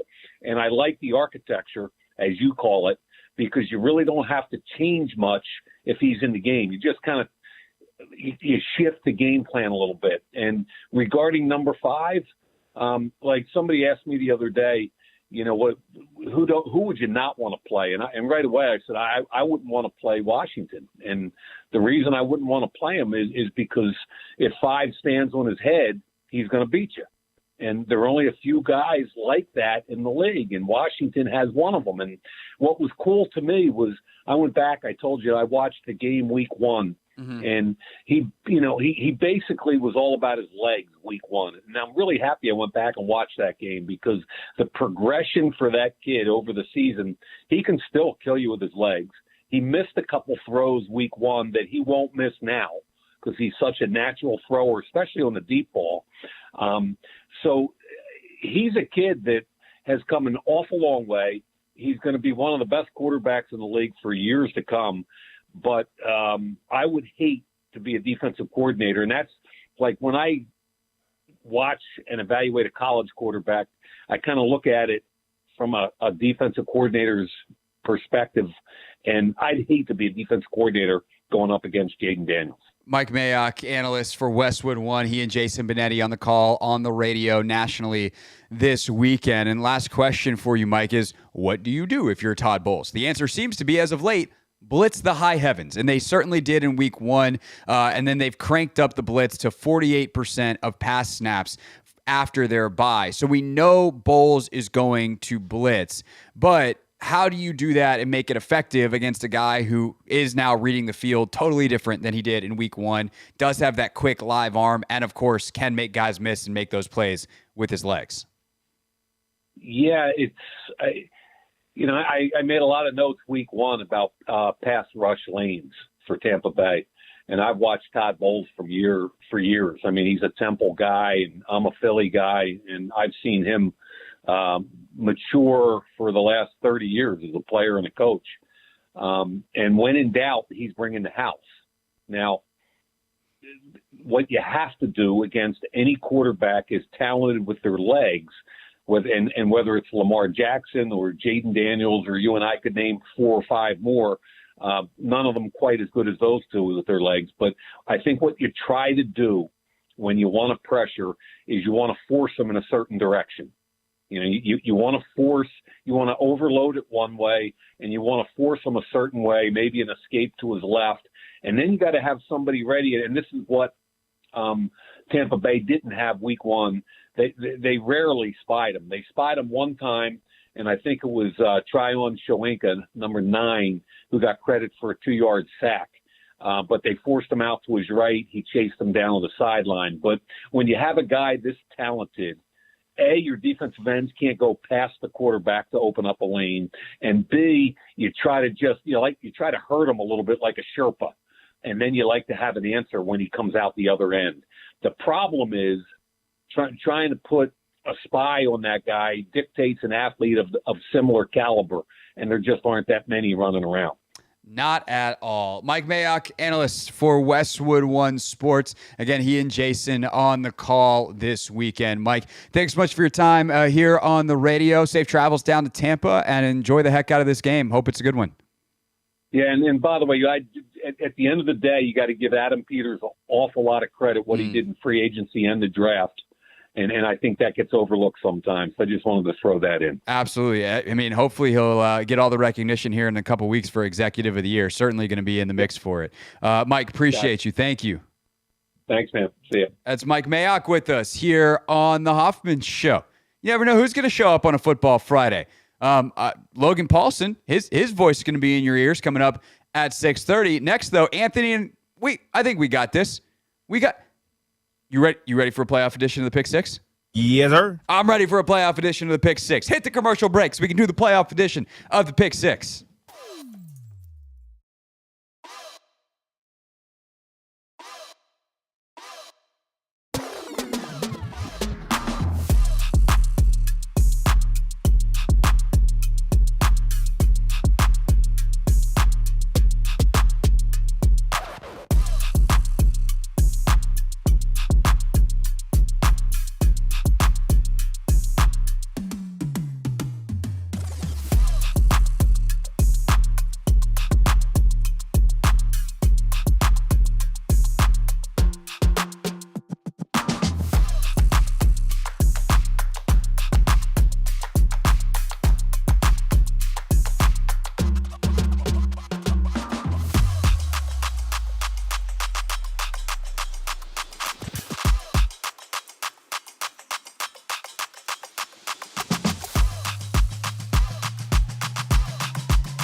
All right, it's Hoffman Show. We're on the Team 980 final hour here on a Football Friday.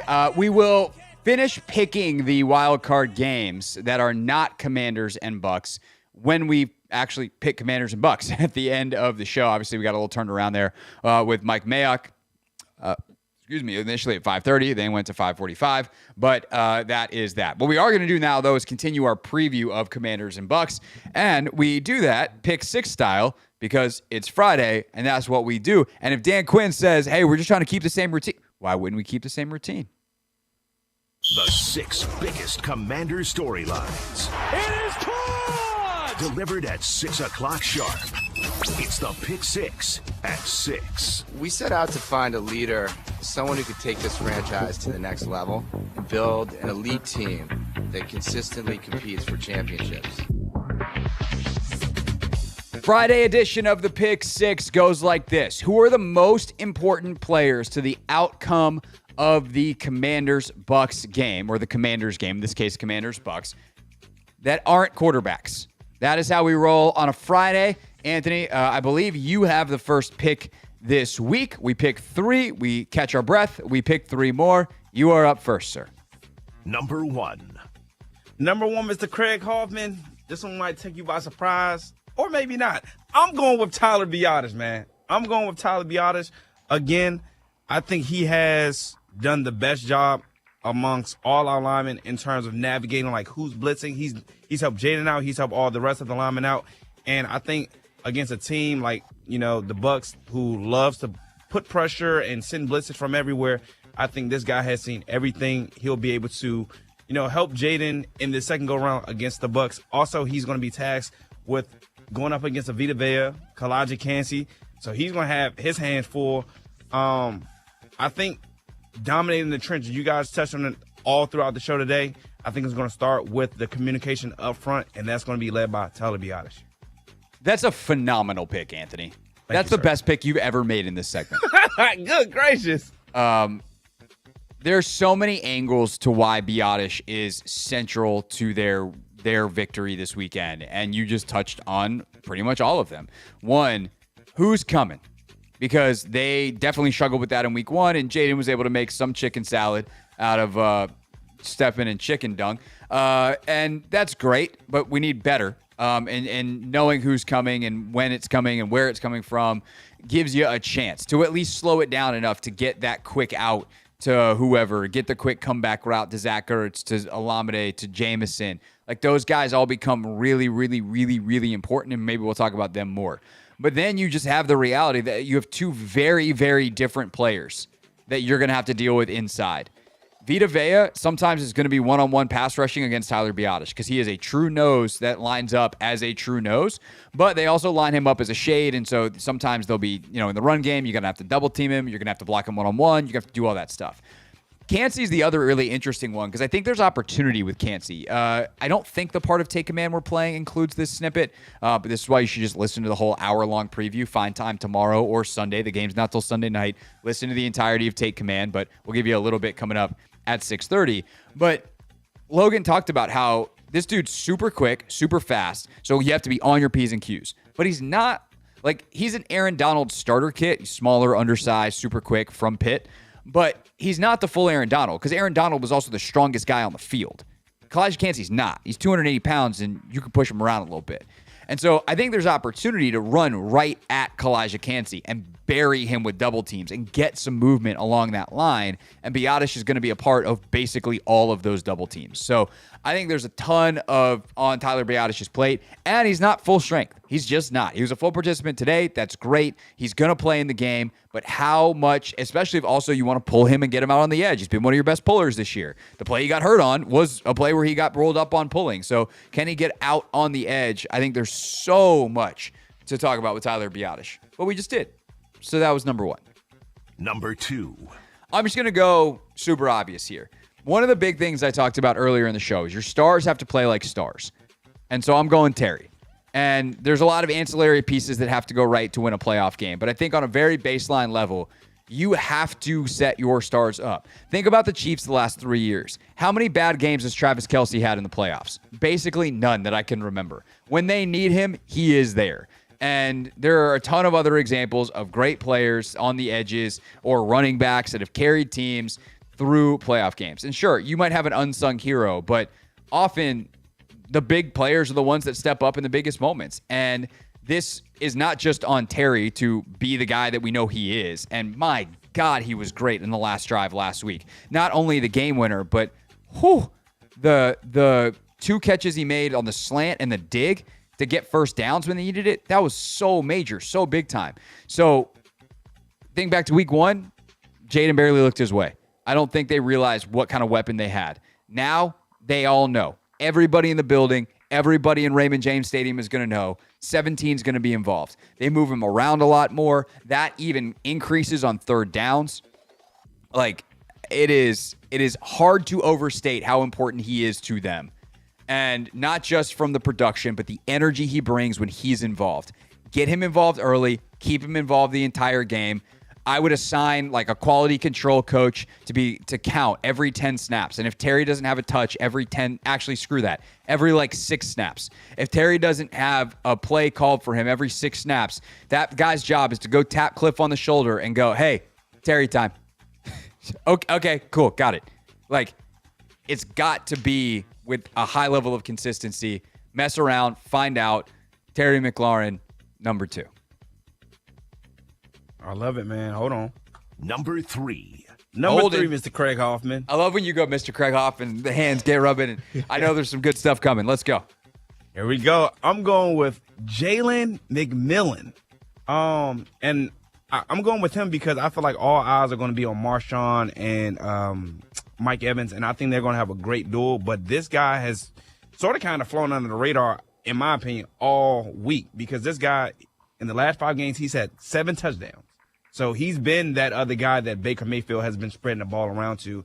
And it's going to be interesting to see who's matched up against him, whether it's going to be Mikey, whether it's going to be Noah I. I'm not sure who's going to, be tasked with dealing with him.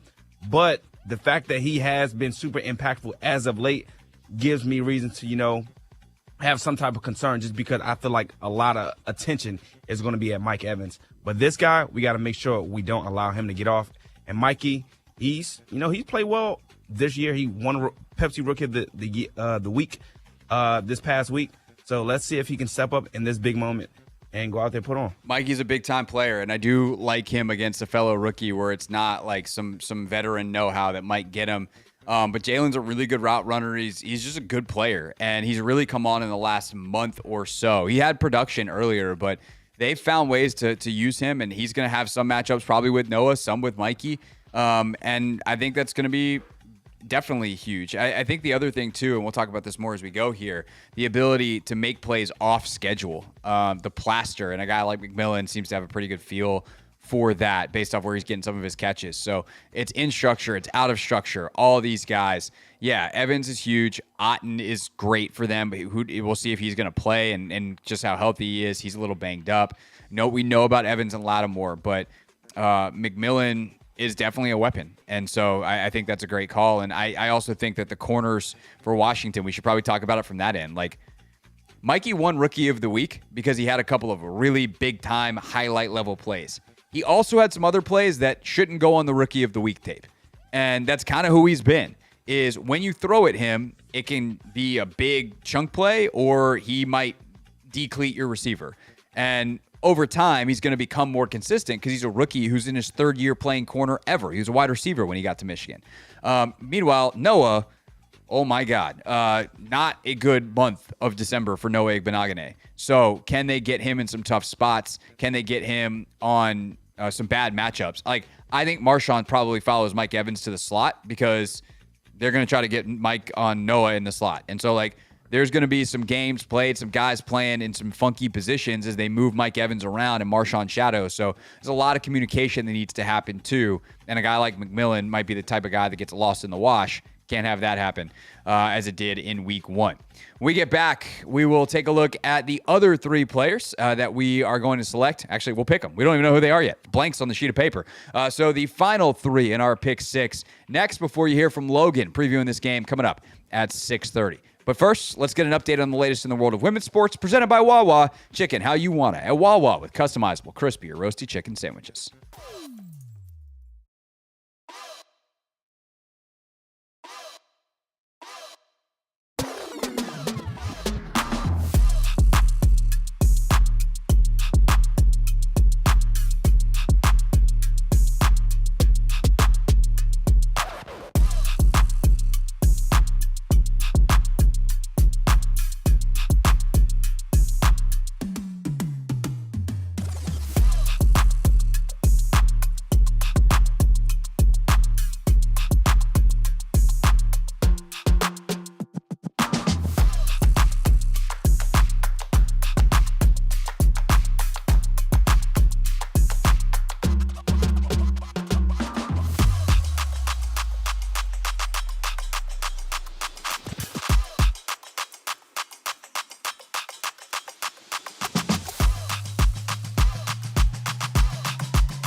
It's the Hoffman Show. We're on the Team 980, always live as well on the free Odyssey app, streaming live on YouTube as well at the Team 980. Coming up at 6:30, you'll hear from Logan Paulson and his thoughts on how he would get Jaden Daniels ready for his first playoff game if he was Cliff Kingsbury facing this Tampa team. But we continue right now with our pick 6 at 6. We pick the 6 most critical players, not named quarterback, so not named Jaden Daniels, not named Baker Mayfield, to the Commanders' success on Sunday, whether stopping them or getting them going. And that leads us to number 4, Anthony. Number 4. Number 4, I'm going to take Bucky Irving, the Tampa Bay Bucs rookie running back. And it's not just stopping him as a running back. And it's interesting because earlier in the show, Trevor Sikkema said he sees Bucky Irving as a guy that is not necessarily like the big hitter. Like he'll burst through and get you 7-8 yards. And I actually don't know that I agree with Trevor on that. I look at him as more of the Saquon Barkley type, where if he's trying to get downhill and the run's muddy, he's not going to find a crease and, fall forward for an extra 5 yards or whatever. He's not that kind of back. He is one that will look for a crease. His vision is fantastic. If there's a crease there, he's going to find it, and he is a big play guy. And the numbers seem to back that up. He's a guy who has a high EPA per rush, lower success rate. I think he's number 4 in the league in EPA per rush. Really, really impressive.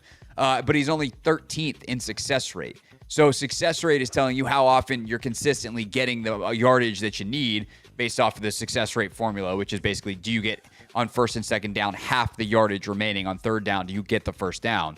Same thing with fourth down. Versus EPA per play is like, oh, you scored a touchdown. That's a lot of points you just added to the board. EPA stands for estimated points added. You got a first down on a play on a 2nd and 12, and you pick up 15. Like, that's a huge EPA boost. Like, he's a guy that will kill you on some of the bigger stuff and just finds ways to extend drives, things like that, or score. The other way he kills you, though, that we haven't talked about as much today, is the screen game. And their screen game is the best in the league. They have the best statistics on screens of basically every single kind, advanced statistics, basic statistics, whatever. And the Commanders actually been pretty good at stopping that. So that war of the screen game, Bucky Irving and frankly otherwise, Rachaad White and the receivers and on down the list, that could be one of the big things for this game, because if you can shut down a screen and it's a -2 or an incomplete or even a 2-yard gain and they're stuck in 2nd and 8, they run it, Irving can't get anywhere, and now it's 3rd and long, like, okay, we can live on 3rd and long. If it's 3rd and 2 and the whole playbook's open, well, Tampa's real aggressive on 3rd and short, let me tell you. It's a couple deep shots to Mike Evans in the first game on 3rd and short. So I think it's going to be a really fascinating part of it. Obviously, the running game, the screen game, Bucky Irving's involved in it all. He is number 4 in our pick 6 at 6. Number 5. Number 5, I've been going back and forth on who I want to Is that why we didn't get a full Mr. Craig Hoffman? Nah, yeah, because There's a little indecision here. Too much. I think I'm going to go with my guns. I think I'm going to go with John Allen. And in part, I feel like, as you guys have, talked about and discussed all throughout the show today, the trench is going to be very important. Who wins that battle up front is ultimately probably who's going to end up winning the game. So I just feel like John Allen, he did have a sack last week. He's coming back from injury. He's the freshest of everybody on the defensive front. So I think his impact can be a little bit more just because he is a little bit more fresh than everybody else. And just as a leader, like who he is, if we're going to go out there, we're going to win games. We're going to need our best players to, go out there and make plays. You already talked about Terry. I'm expecting Bobby to, go out there and show off. He's been here before. John Allen, let's go out there. Let's make some plays. I love this pick. John needs to, and Duran and Johnny Newton, all of them. We talk about making the runs muddy for Bucky Irving. Mm-hmm. Buddy pal, please eat those blocks. You need to take a knee and shove that double team. You cannot get washed out of your gap. And if he can get into those C-gap runs where he gets outside, like those are big chunk plays for Bucky Irving. He's real good. So one, pass rush, and he had a couple pressures in week 1 where he doesn't finish, and like that can't happen. So for everyone, finish the freaking pass rush. You've done the hard part. You've gotten to the quarterback. Bring him down. But Baker's very slippery, and he runs a lot more this year, and he's running better than he ever has. But also in the run game, making sure that you are really disciplined. So it ultimately comes down to something we've been talking about with John Allen and Deron Payne since they were paired up with Montez Sweat and Chase Young, and it's gap discipline. Pass rusher, run, like it's not sexy, but neither is D-line play. Do your job, do it well, and you can have a good day. You get washed, you get beat, or you try to jump and make a play, then it could be a long day at the office of a lot of hands on hips as Bucky Irving runs down the field and you're watching from the backfield. Last but not least, number 6. I'm going to go with a man who was mysteriously missing last week at first, and then we heard what happened. He was sick. Quan Martin. Quan is so important to what they do. He is one of the turnover drivers, which is enormous for this defense. Can he get a pick? Can he force a fumble? He gets in these piles late and he punches at the ball. Like, whether it's a receiver or a running back, that stuff's super important. If we're talking about runs that out to the perimeter, your safeties have to get there, and they have to get there quickly. That's really important. Also, as a pass defender, I think there were some times last week where Percy Butler's, I don't want to say necessarily even inexperience, but inexperience and or rust showed where, like, Noah Igbenogany gets beat. It's on Noah. He's the primary culprit here. But if you see that as a free safety, do you latch on to that crossing route and realize my corner's toast? That's where the ball's going, and I got to get there now. And maybe you get there fast enough to knock the ball out, but at the very least, you turn a huge mistake into an 18-yard gain instead of a catch-and-run 35-yard gain. That kind of stuff where Quan Martin's recognition, if stuff does go wrong underneath and a guy gets loose, is huge. He's a missile on screens. Like, he's the guy that man-to-man is probably going to cover Bucky Irving if he splits out wide. It might cover Bucky Irving in man-to-man situations anyway. He'll probably be covering Rashad White in man-to-man situations. He could be covering Cade Otton in man-to-man situations, although that typically the tight ends goes to Jeremy Chinn's side of things. But there's just so many ways in which Quan Martin is a huge player for them. And because he's a guy that they rely on to help force turnovers, I'm going to put the spotlight on him this week. And again, whether it's hey, we're throwing deep to Mike Evans, or we're throwing deep to Jalen McMillan, like, can you patrol center field? Or can you get underneath and jump a route? Because here, that's the last thing I'll say. Baker will throw it. If he thinks he sees a window, that dude will jam a football in there. Go catch it. Go catch it. Quan Martin's a guy who can drive on it. He sees the field well. Quan Martin wraps up our pick 6 at 6. We still have to pick this game. We'll do that coming up before the end of the show. We'll also make sure we have all our picks on record for the rest of Wild Card Weekend. Up next, though, how does Jaden Daniels attack this Buccaneers defense with the help of Terry McLaurin and friends? Logan Paulson gives his take as a Take Command preview takes us towards the top of the hour, 7 o'clock, when we wrap here on the Team 980.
It's the Hoffman Show. We're on the Team 980. We're always live as well on the free Odyssey app, streaming live on YouTube as well at the Team 980. At the Team 980 on YouTube, one of the places you can get the full episodes of Take Command. We previewed Commanders and Bucs for just over an hour. So full, just like concentrated mega football breakdown. We'll give you about 15 minutes here of Jaden Daniels and how he and the offense attack this Tampa defense. But if you want the full episode, definitely check it out on YouTube or wherever you get your podcasts. But right now, me, Logan, talking ball with you here on the Team 980.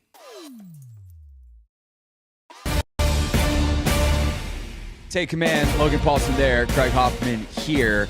And Jaden Daniels in week 1 against the Tampa Bay Bucs was making his first career start. He ran around in some ways like a chicken with his head cut off, trying to find plays, and he had a nice little day on the ground, but it was certainly not enough to get the win. And I think now we look back at that game, Logan, and go, wow, that was really uncharacteristic of Jaden Daniels. Obviously, he's still arguably the best scrambler in football, had the best scrambling statistics of any quarterback in football, but he's so much more calm and collected in the pocket. He sees the field so much better than week 1.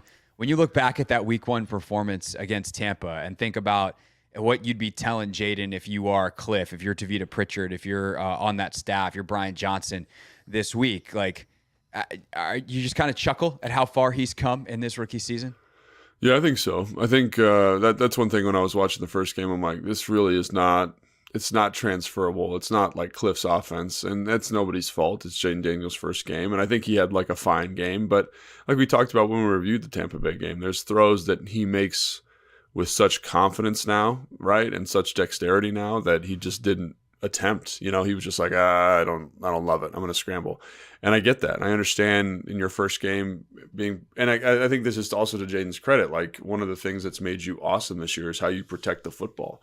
And he was very protective of the football that game. But I do think you see, like, you know, I had to do a breakdown for Command Center about the difference between that game and this game. And one of the things is, like, you go through Jaden's season this year and you're watching all the throws and you're like, he's made throws that he's turned down 20 times this year. Like, there's a 5-yard out, which he turns down because he doesn't like the DB position. If you watch the Philly game, he makes like 3 of those. And then you watch New Orleans, he makes 2 of them. And you're like, that's 5 yards on an easy completion to Terry, and we're doing all right, you know? And so again, like, I think he elevated big time in terms of how he scrambled, but I also think he's just matured so much as a passer. And it's not like he's throwing the ball better. He just understands NFL windows better. And like, that was something that we talked about week 1. It's like, is he going to do this? And he's emphatically done it. And I think when you watch him versus like the New Orleans game, when you watch the Philly game, like, he just has so many different ways to beat you now. Like, he can run, obviously, but as a passer, the different types of throws, the different arm angles, the different layerings and touches we've seen it all this year. And so obviously he's had days where he's been off, but if he's on and if he's ready to go, like, he's become like a problem a little bit, you know, to deal with, obviously, like, because of the decision making about when to run, when to throw, when to be aggressive, and just his natural playmaking kind of intuition is something that shows up big time. And it's something that's developed. And I kind of cite the Cincinnati game as kind of the genesis of that, but you see that just continue to develop over the course of the year. So when you look at him specifically, you're kind of like, this is the most bare bones, rudimentary version of you as a rookie quarterback in the NFL. And to his credit, each and every week, and we've talked about this each and every week, has just grown. And so the player now and the player then are completely different to my eye. And I really am excited to see what this looks like, because I do think Tampa Bay is going to do some interesting stuff to him, but I think he's more ready for it now. For sure. And he's gone from a guy that's like, oh, this is at the very least going to be fun watching him run around this year, and we'll see where it goes long term, to a guy that's probably going to finish top 5 in MVP voting. He's 4th in the NFL in EPA. Like, he's a legit, you know, I kind of chuckle when you were like, he's kind of become a problem. I was like, yeah, I think he's more than kind of become a problem. Right. Like, he's become a legitimate top 10 quarterback in the NFL as a rookie. And now, you know, we'll see long term if that holds. You know, CJ Stroud, obviously last year, you know, we can flash that up as the warning sign that just because you did it as a rookie doesn't mean that it means you've made it forever. But I think we also trust Jaden to do the work to probably make it stick. Right. But that's a different discussion for a different time. This week, like, specifically on that point, Like we trust Jaden, we trust Adam, we trust the staff, in a way that is really unique. 100%. But yeah, go ahead. Had to get that. Yeah, out. No, 100%. We trust the infrastructure as well as the player, which is exactly what you want. That's why he was the guy selected where he was, and it's why he's been able to grow as much as he has. I mean, Stroud came in as I think a more developed passer than we realized coming out of Ohio State, and he just rode that, and he certainly got better. But he came in on fire. Watching Jaden evolve has been terrifically fun, and I think one of the things that he has learned is, again, that NFL Open, and that also there's NFL Open and there's Terry McLaurin Open. Terry is the best contested catcher in the league statistically in terms of yardage, touchdowns, the whole deal. He does more when he is not open than anyone else in football. From that week 3 really on against Cincinnati all the way through last week, where we were just talking before we got started here about some of the plays he made in the final drive for Marcus last week. Just unbelievable contested catches in tight windows, taking hits, coming in fearless. And really weeks 1 and 2, it felt like Cliff, and to an extent Jaden, but I think even more so Cliff, didn't quite realize what he had in Terry. And by week 3, it was kind of like, hey man, let's get 17 the ball. And he explodes against Cincinnati. Biggest play, Jaden's first signature play, that touchdown down the right side to seal it. And from there, Terry's on to another 1,000-yard season and ultimately the team TD record that he seals last week against the Cowboys. And I think getting Terry way more involved is one of the ways this game is going to look the most different compared to week 1, where he had 2 catches for 17 yards. Now, Jamel Dean's a good corner. He hasn't been playing in a couple weeks. He should be back this week. He actually covered Terry on 18 of his 23 routes in week 1. He was only targeted once in those routes. But I think Jamel Dean, if you're on Terry for 78% of the time in this game, prepare for a lot more action, sir. Yeah, I would think so. And I think you just look at think about that relationship and how it's developed. Like I think back to, the second Philly game where he's getting the explosive play over the top, the Pittsburgh game, explosive play over the top, the Cleveland game, explosive play over the top. Dude's a maniac this year. That relationship and what it's done for the offense has just been so prolific, and their ability to kind of make these big moments like Terry on a slant on 3rd and short. And I think to your point, Cliff's understanding that is a big time player in this offense. Let's start moving around, and then you see his production continue to develop. And I forget which game it was, but he had 8 catches for 80 yards, and it wasn't this big explosive play, but he's able to kind of just first down here, hitch here, contested catch there. And he can do it both ways, which I think is great. And so I do think that relationship, I think the emergence of guys like OZ, the guys like Jamison Crowder, kind of to supplement Terry, are also big. And again, we've talked about, they have their strengths and Terry has his strengths. But I think the other thing, we talked about trusting Adam and Dan and Jaden. I trust Cliff because he just understands versus certain coverage, versus certain matchups, this is where we want to work with the football. And I don't know if that's Tavita, Cliff, probably a combination of everybody working together to be hey, look at this is what the coverage is supposed to do. This is the matchup we like. This is who we're going to put there.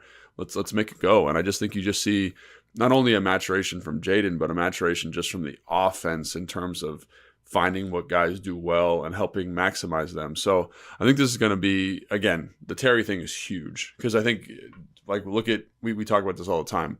The number one of the many drivers of offensive success is explosive plays, and Terry's been an explosive play machine for this offense kind of down the stretch. So I think that's going to be a huge deal. I think, again, Jaden's development, the emergence of some of these playmakers, Zach Ertz, I felt like there was a couple times in the first game where Zach was open. There was opportunities for him on routes, and Jaden's turned that down. So I just think there's so much more here for the offense based on that first matchup. You're just man, if you just hit the stuff that's there as opposed to run around. And again, the scrambles were super efficient and super effective, but it's going to be so much more dynamic. And I'm kind of curious to see what Tampa Bay does to counter the new Commanders, if you will. What are you going to do? How are you going to play this? And I think that's going to be a really compelling story. Well, the Buccaneers are on some level a different team as well, although the week 1 version of them has resembled the weeks 11 through 18 version of them more than almost any other game in their first pre-bye stint. So after their bye in week 11, the Buccaneers became the blitz happiest team in the NFL, blitzing on 48%. Yeah, 48, almost 1 out of every 2 pass attempts, which is just a crazy number.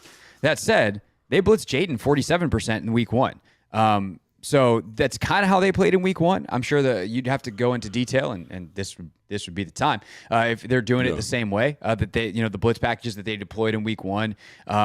Is that what they're doing now? And by the way, it's not just that they're doing it, and it's kind of, I think of like Wink Martindale, where it's like, yeah, he was blitzing all the time with the Giants, but it wasn't really working that much. You'd have weeks where it was, you have 8 sacks, but a lot of times you're just giving up 400 yards because your guys are exposed on the back end all the time. No. The Bucs, they lead the league in unblocked pressures. They are converting them into sacks at a pretty high rate. Like they are doing the damn thing when it comes to their pressure package. So, led by Yaya Diaby, what are you seeing from this Buccaneers pressure package that is similar to what we saw against Washington in week 1? And maybe what are some other things that Joe and Bobby Johnson and the offensive line crew are going to have to deal with this week? Yeah, I think that's the thing to me. Is just like I went back and watched all their pressures, which is a lot because, like you said, they blitz a lot. And so you watched half their defensive snaps. Yeah, you're just like, God. And I think the crazy thing is, like, obviously they bring like run blitzes on first down, which are problematic. But I think the third down stuff is where you're like, yikes, this is a lot. Like they just have. Like they have, like, for example, I think I maybe talked about this already, but they have like the 6 guys up on the line of scrimmage, kind of in their blitz package. Like the Commanders run something similar. There's 2 guys standing up. There's 4 defensive linemen. Just in that front, I could probably cite 6 to 8 variations of pressure patterns that they brought just out of that one front. So it's not like like there's something like when you're in a blitz meeting, for example, and it's usually on Thursday, like back when I was playing, and they'd be like, this is our third down blitz meeting. Let's go through the pressures. See where this guy lines up. See how he's kind of outside this player here. Like they're going to bring this pattern. And you just kind of go through and like, okay, like they're all here.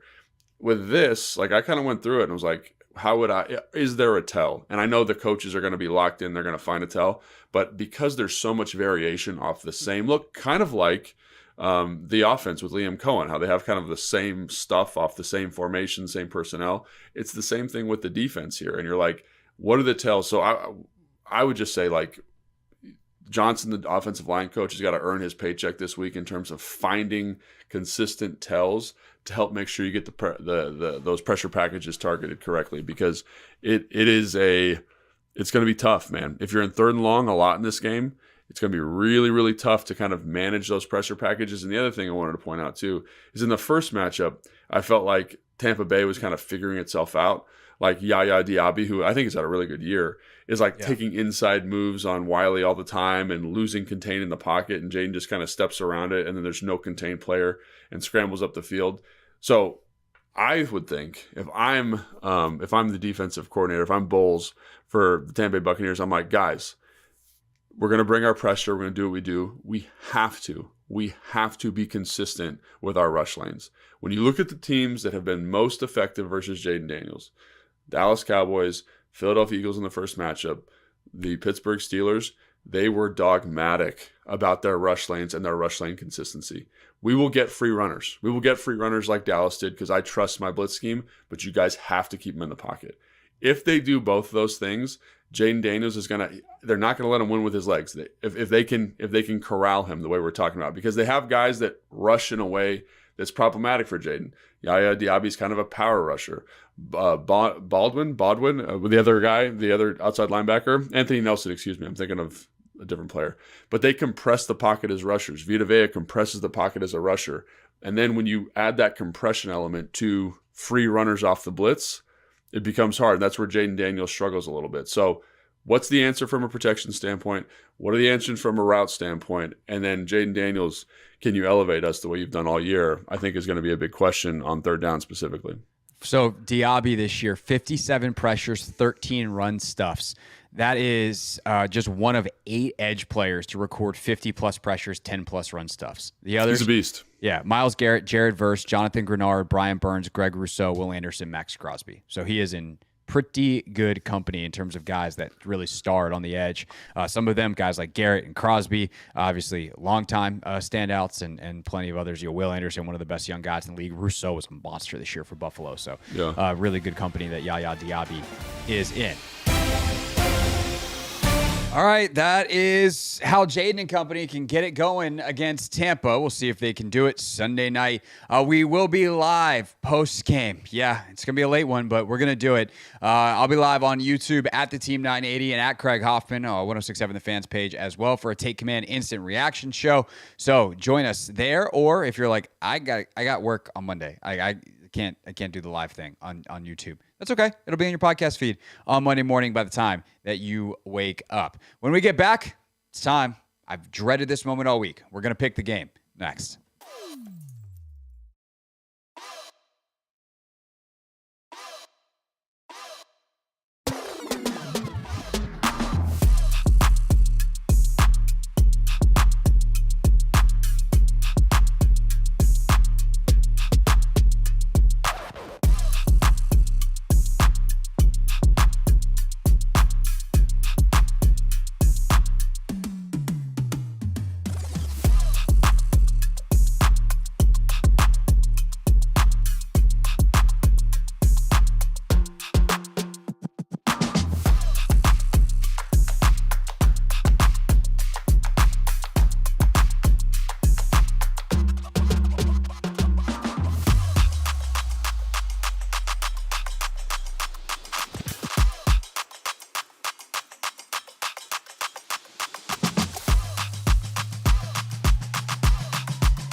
Oh, yeah, we're looking forward to the weekend because this weekend the Commanders play playoff football. We pick that game in the next 5 minutes, and then we get out of here.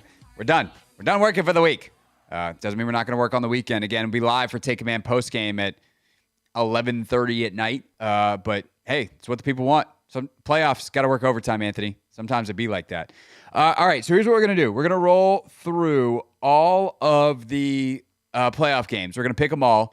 And that includes, obviously, the Commanders and the Bucs. So let's start off. We actually did pick this one earlier in the show, so we're not going to spend a ton of time doing any of these games outside of Commanders and Bucs, but we did pick Chargers and Texans. Anthony, to review, 1, 2, 3, Chargers. Okay. Saturday night, Ravens and Steelers. Nose Flowers scares me, but I'm taking Baltimore. I don't think we officially picked that one earlier in the show. Anthony, who you got? I'm going with Baltimore as well, Craig. All right. Sunday, 1 o'clock. Denver is at Buffalo. Josh Allen coming off being named second-team All-Pro. Lamar beat him out for first team. We'll see what that means for the MVP race as well. Coming up here in the next, well, I guess we don't find out that one until Super Bowl weekend, but the awards starting to trickle in. Obviously, the All-Pros announced today. I think this is a really interesting matchup for a lot of teams in the league. Like, the ability to just shut off their number one wide receiver is a huge deal, and that's why Pat Surtain and that Denver defense is amazing. It doesn't really matter against Buffalo because the receivers are all kind of even. So shutting down one guy, okay, there's an equally talented guy over there, and Josh Allen's the guy who is the engine that makes it go. It's a big number. It's like 9.5, but I'm gonna, and we're not picking this against the spread just for reference there, but I'm taking Buffalo to win this one. For some reason, I really want to go with the Broncos, Craig. Probably because they won 38-0 last week. But I'm going to go with the Bills. I'm going to go with the Bills, man. Man, I would love for you to pick Denver to get waxed, and then I would just let Will Dawkins come and do the show on Monday. See, that wouldn't even be a good feeling, man. Not for you. No one Not told for me. No one told you to pick the Broncos. But who knows? Maybe. Eagles are going to have Jalen Hurts back as they take on the Packers. So we got Philly, we got Green Bay. It's a matchup, a rematch of Week 1. That game was played in Brazil. This game will be played in the Philadelphia at Lincoln Financial Field. I will take the home team. It's a chalky weekend for the most part. Give me the Eagles. Yeah, I think I'm gonna go with the Eagles as well. The Packers vibes are off, bro. Yeah, they got injuries, banged up. I also don't like the fact they can't take the top off the defense because Watson's out. Yeah.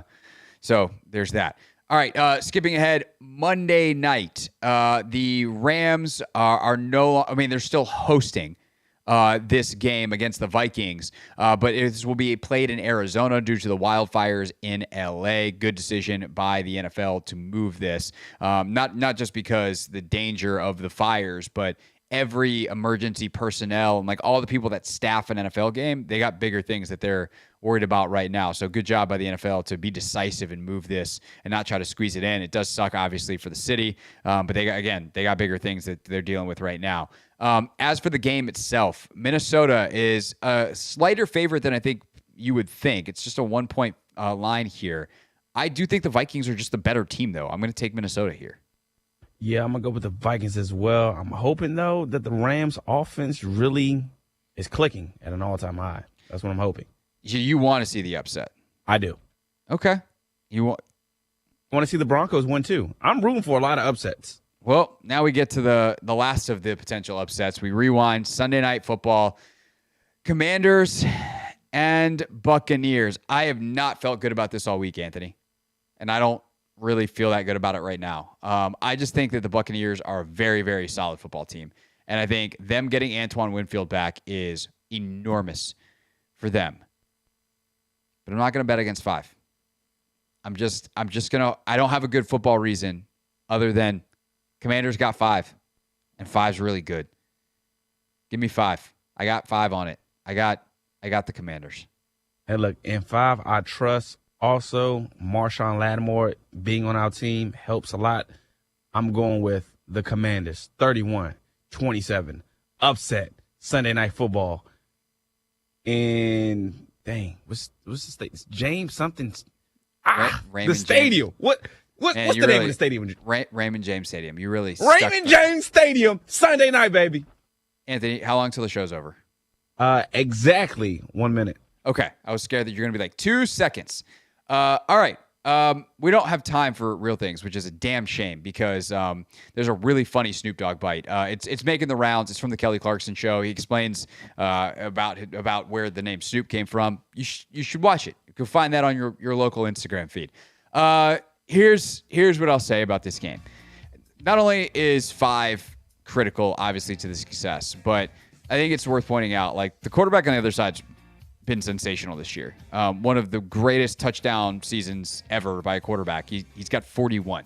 So this is a really dangerous Tampa team. And if you beat them, doesn't matter what happens the rest of the playoffs, that is one hell of an accomplishment. And frankly, getting this far, considering the context of this season, is one hell of an accomplishment.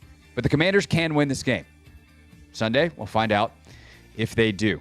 See you afterwards for Take Command. We'll be back here on Monday to react. It's the Hoffman Show on the Team 9.